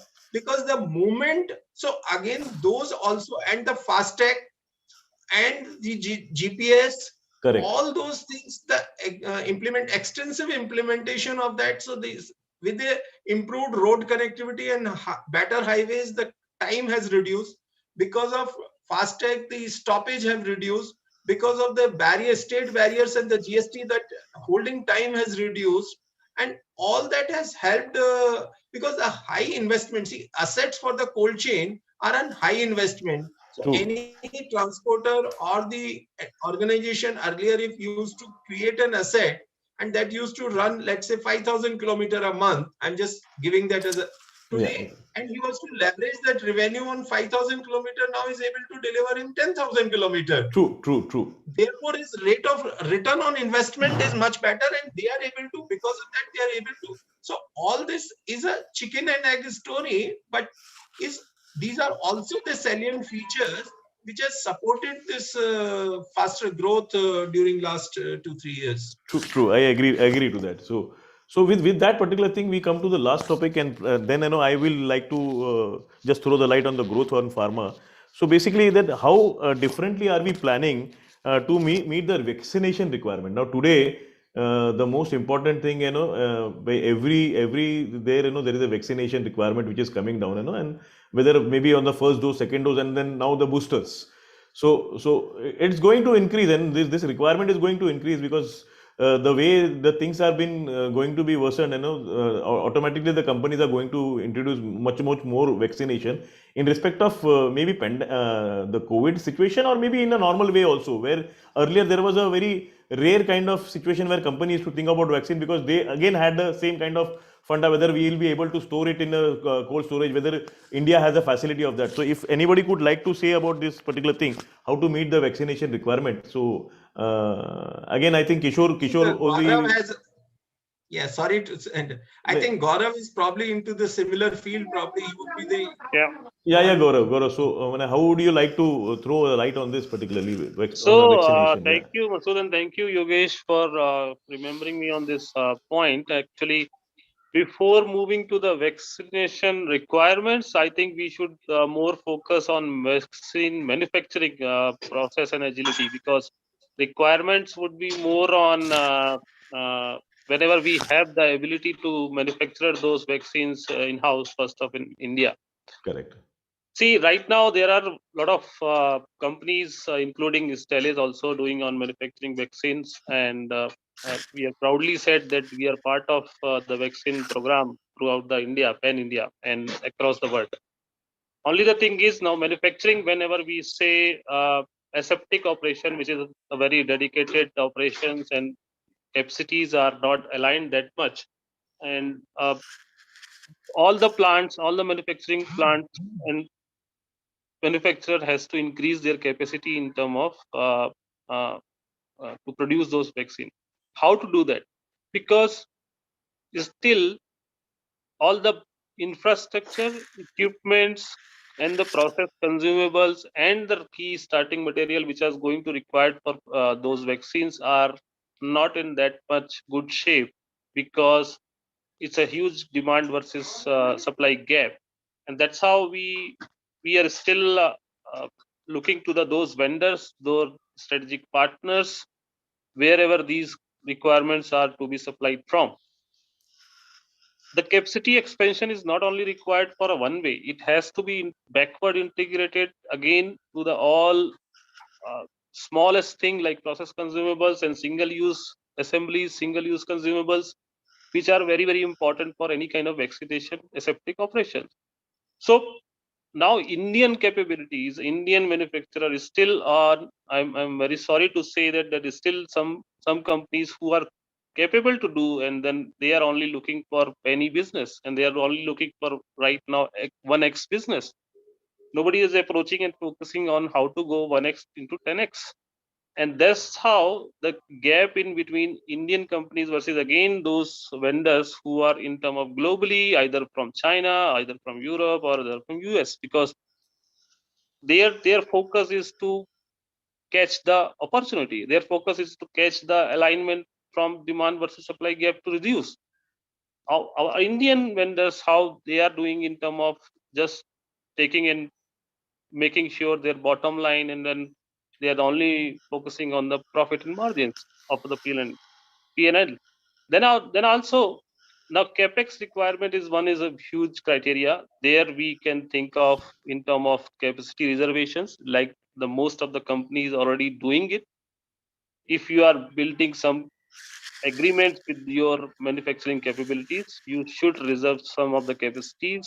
You should invest some of the amortization or capex program with your vendors and manufacturers to ensure the gap which you are looking for as a next 1 or 2 or 3 years down the line, you will be able to achieve. So that's how one of the major challenge which is right now, and one of the good focus area which Indian companies should focus on, is to anyhow in term of increase their capacity to align the requirements of the entire supply chain of vaccine.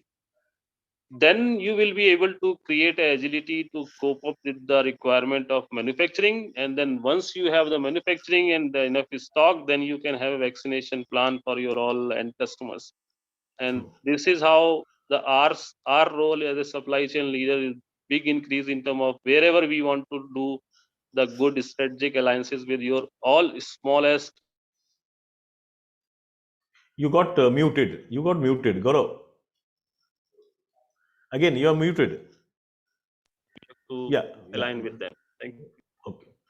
Yeah, thanks, Gaurav. I think that was good insight on vaccination. Now, Namrata, because we got this session 10 minutes late, so do we have a time furthermore 10 minutes added to our thing, or at 4:45 we are going to 5:45 we are going to close down this session?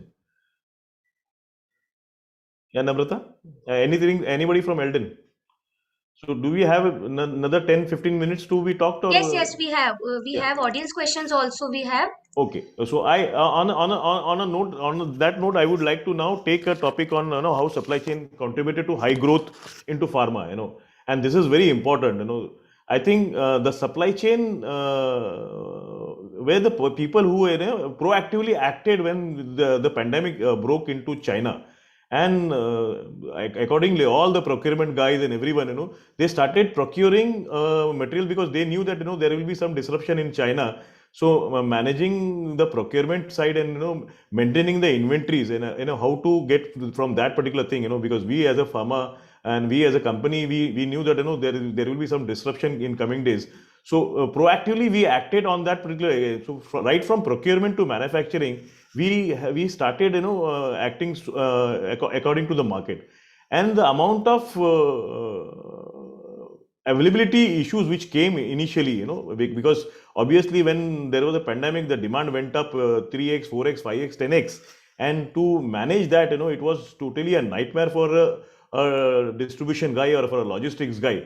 But with the proper planning, the way they have been immediately reacted to it and made things available at each location, looking out on a day-to-day basis sale, hourly basis sale, and based on even at we were also monitoring where the pandemic is happening, where the COVID is happening. From that particular point, the demand started coming, and with that keeping in mind, obviously supply chain guys played a vital role in creating business rather than making things available. Even it was going beyond the demand, still we were being able to fulfill the demand which was been additional demand. So obviously supply chain was a key driver on a growth part during this pandemic, and we were really, when everyone was sitting at home, our people like CFAs, transporters, our factory guys, everyone was there in the office, working around the clock. And maybe during those time, there was an extra shift was there in the factory. There could be an extra work at the godown level, because many labors were not turning off. The labors went off to their own native places and everything. So managing right from labors to logistics to making stock available was a real challenge, and I know that has become really a very good opportunity for supply chain guys to ensure or to know that we are also a part of the growth of the company. So just taking a sales target and achieving the sales target, but beyond the sales target, there was an extra demand which came from the market. And initially, the first 2-3 months, basically, when there was a panic buying from the stockists, from the people, so that demand we could easily cover, and we were maybe at least I can say that our availability at that time also was 99.99. So that was a pride moment for us, as a supply chain guy, which made us very much responsible and in front of management. Whether it was sales samples, whether it was procurement, whether it was your raw material, packing material, everything was being taken care of things. So I think supply chain played a very vital role, and that has been recognized by the management. I think every supply chain was been recognized, every supply chain manager was been recognized in organization, because this particular thing was happened, which where earlier we used to just think whether how could we do, but then every chain has been taken care of. So this was, if anybody would like to throw on light on this, can be Yeah. So Masood, very well said. I would like to highlight few more aspects. Yeah. Extension of what you said. Yeah. It was not only about the efforts, it was also the way we have developed our relationships with our suppliers or partners, as you would like to call them. Yes. Yes, definitely the challenges were there for everybody. I think it was a black swan. Absolutely. It impacted both demand and supply. But the way our partners, they developed new capabilities. I know many of our suppliers who were not supplying certain products or did not have their capability, with their agility and commitment to support us, they developed that and gave us the supplies. At the same time, one of the most unique or innovative thing which we did, and I saw many of our pharma peers also, instead of competing with your peers, we collaborated with our peers. That was a fantastic thing which happened. It was the first Exactly. time. Let me tell you, Chandan, and I'll just take an opportunity. There was a forum which was been done by OPPI and IDMA, wherein all the different distribution guys was a group of that particular forum, and we used to discuss on every Thursdays and Wednesdays maybe that how can we resolve the issues, whether it was a maybe restrictions by the government, or there was no kind of passes, giving the passes to the people who are actually reaching up to this level. So everything was busy. So rightly said, Chandan. Correct. So that was done. And third is the way supply chains immediately moved on to this virtual mode.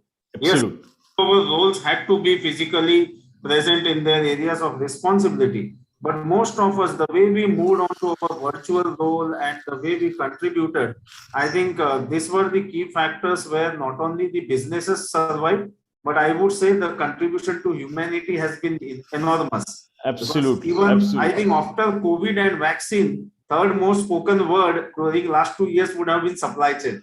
I agree to that, and let me tell you, even your stock is basically, in spite of having a COVID kind of situation, they were delivering the goods to the retailer up in their own vehicles. Let me tell you, the supply was not easy when everything was shut. The transport was shut, so up to that extent they gave the service, they utilized their own vehicles, and even the owners actually came on to the rescue of this kind of supplies, and they went on. So the trust which we had on our partners actually proved out to us very right, and that is where the company to realize that every channel partner is important in this chain. So whether it is a CFA, transporter, all are very important. So well said, Chandan. Yeah. Thank you, Masood, for that. Yeah. So I think we have come to an end of this session. Where basically, if Namrata, you have any questions from the audience, we can take the questions maybe, and then we can wind it up. Yes, we have some audience questions we have. Yeah. The question is from Ms. Pallavi.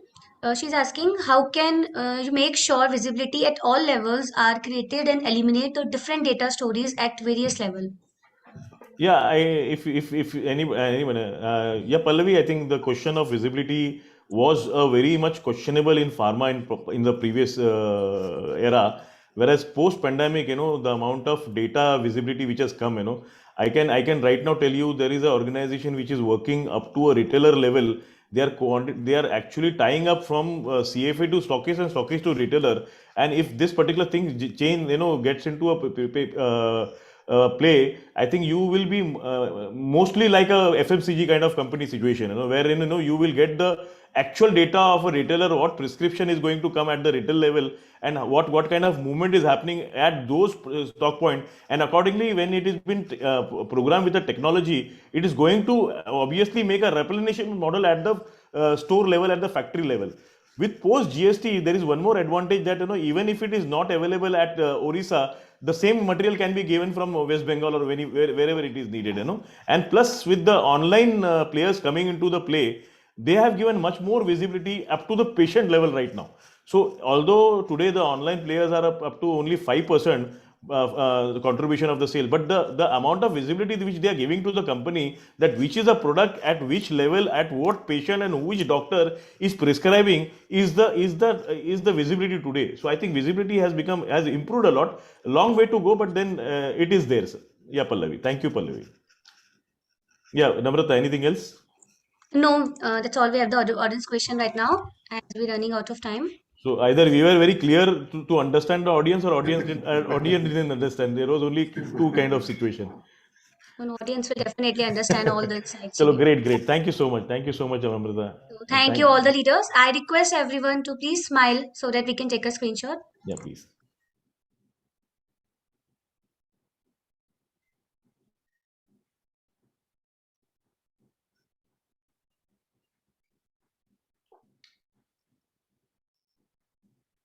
Thank you. Thank you so much. Thank you. Thank you all. Thank you. Yeah. Have a Thank good you. evening. Thank you, team. Thank you. Happy Bye. Republic Thank you, Day. everyone. everyone. Bye, Kishore. Nice to see you after a long time. Thank you. Me too, sir. Me Hi, too, sir. Gaurav. Nice to see you. He's my next door neighbor, basically. Just to tell you, great to see you on. Okay, team, we'll be touch. We'll be in touch with in future too. Okay. We'll make our own group. Thank you so much. Thank you all. Happy Republic Day, Yeah, everybody. thank you. Thank you. Now, so the most amazing moment of the evening has come to an end, a precious moment to celebrate success and innovation. Inflection Awards are the India's most prestigious awards in supply chain, logistics, technology, procurement, marketing, and organized by all the global value advisors.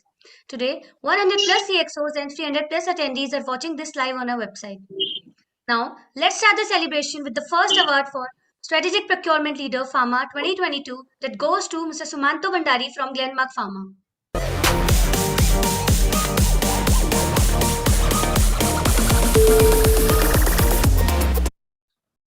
Congratulations, Sumanto.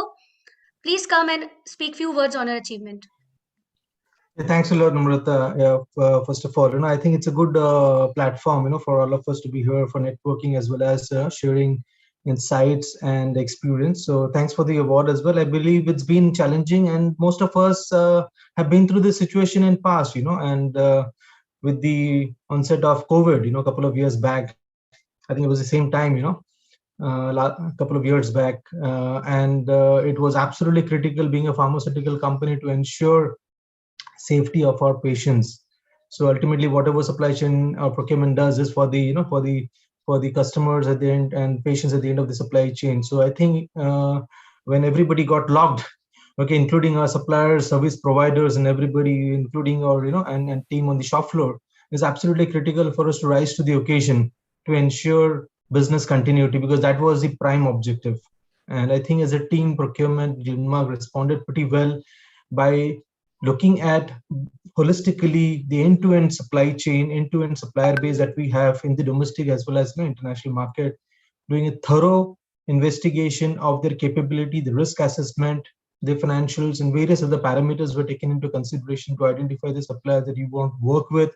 Especially packaging materials is very, very critical, where you have multiple artworks, more than 4,000 artworks across various paper pack and foils that we buy for packing of pharmaceutical products. To ensure supply continuity is absolutely critical. So the thorough assessment of the supply base, more than 200 suppliers had gone through this level of comprehensive assessment that helped us identify the right set of suppliers that we would want to during this pandemic, to ensure that we get the materials on time and right quality consistently, to be able to produce those produce and supply the medicines to our customers and patients at the end of the supply chain. Thank you, everybody. Thank you so much, Mr. Sumanto. Can you please smile so that we can take a screenshot with your award? Congratulations, great show. Thank you. Thank you. Next award for Logistic Excellence Pharma 2022 that goes to Mankind Pharma.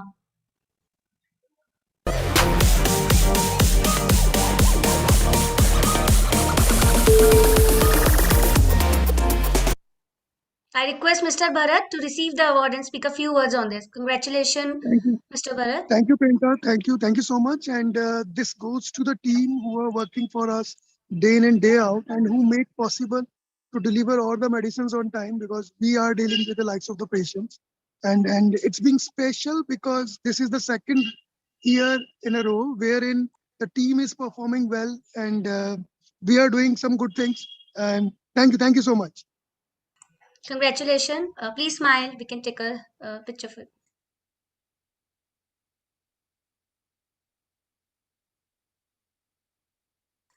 Thank you. Congratulations. Thank you. So, next award for Procurement Leader Biopharma 2022 that goes to Gaurav Aroda from Stelis Biopharma.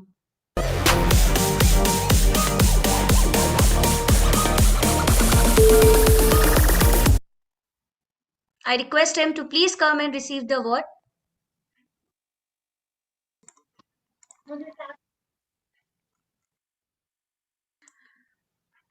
Can you hear me? Thank you. Yeah. Thank you, Agarthi, for giving this prestigious award. This is a dedicated to entire team behind to make it successful. And thank you for the Elden fraternity. And this is really, as Sumanto said, is a very good platform where we can share our ideas and have a kind of network to all the supply chain leaders to think and thought for the best whatever we can do in the supply chain era. Thank you for the award. Thank you. Thank you. Thank you so much.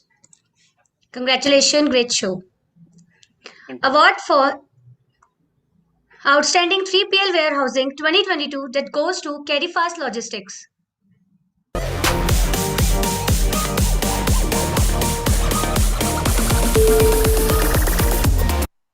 Congratulations. I request Mr. Ravi to come and speak few words on his achievement. Thank you so much to Elden Global for evaluating our systems, and it was really a good exercise to prepare the application and do the compliances and present our best practices in this award process. And yes, certainly this pandemic has brought us to a different level. It was a great learning exercise for all of us, and we have come out as a winner during this pandemic period. And certainly we are looking forward to be one of the leading CFAs of the country, and with good systems in place and good people, good processes, we are very sure that we'll be in a position to achieve what we are trying to achieve in the coming 2 years. That is a big target for our organization, to come to a very different level and have a pan-India presence. And I'd like to thank my team and Elden Global for all the recognition and the support which they gave to us for this award. Thank you so much. Congratulations, Ravi. Great show. Please smile so we can take a screenshot.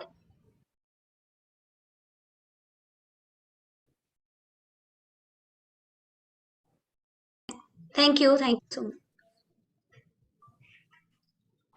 So the next award for Logistic Excellence MSME 2022 that goes to Patnam Logistics.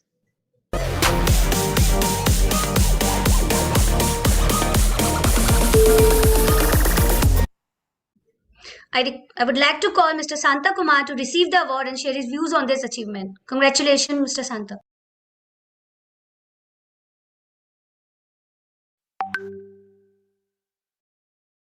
You're on mute. I'm sorry. Thank you, Priyanka. This pandemic was given a lot of lessons for us with regard to the supply chain operations, especially for the distribution. I mean, during the lockdown or always like curfew or 144 section and all. So the team made a great role on it, and they throughout the time they're with us, irrespective of timings, irrespective of pandemic issues. And this award has been dedicated to the entire my team. And once again, thanks a lot for selecting Patnam Logistics for excellence, logistics excellence. Congratulations, Mr. Santa and your team. Please smile so that we can take a screenshot of you.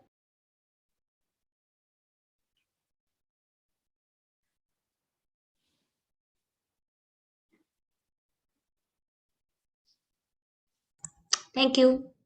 Yeah.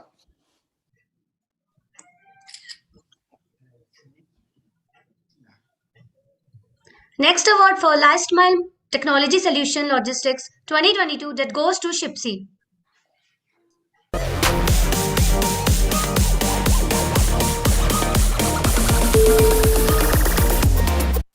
Yeah, I request Mr. Mohammad Riza to receive the award and share his thoughts.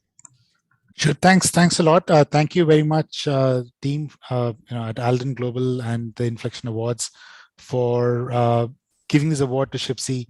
There've been many logistics providers and many businesses who, during the pandemic, have been going out and reaching out to customers and ensuring that all the items are getting delivered on time. And it's been a wonderful opportunity for us at Shipsy to be working with these companies to ensure that we provide the technology backbone for all of these companies delivering last mile to their customers. Right? So it's been it's been great. Thank you for the award and thank you for this honor. Congratulations. I request you and your team to open up the videos and smile so that we can take a screenshot.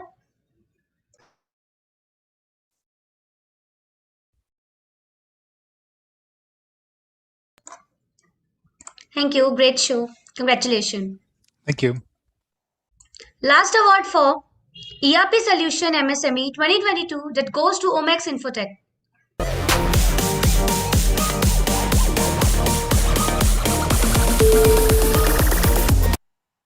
I request Mr. Jagdish Sagar to receive the award and share his thoughts on this achievement. Congratulations, Mr. Jagdish.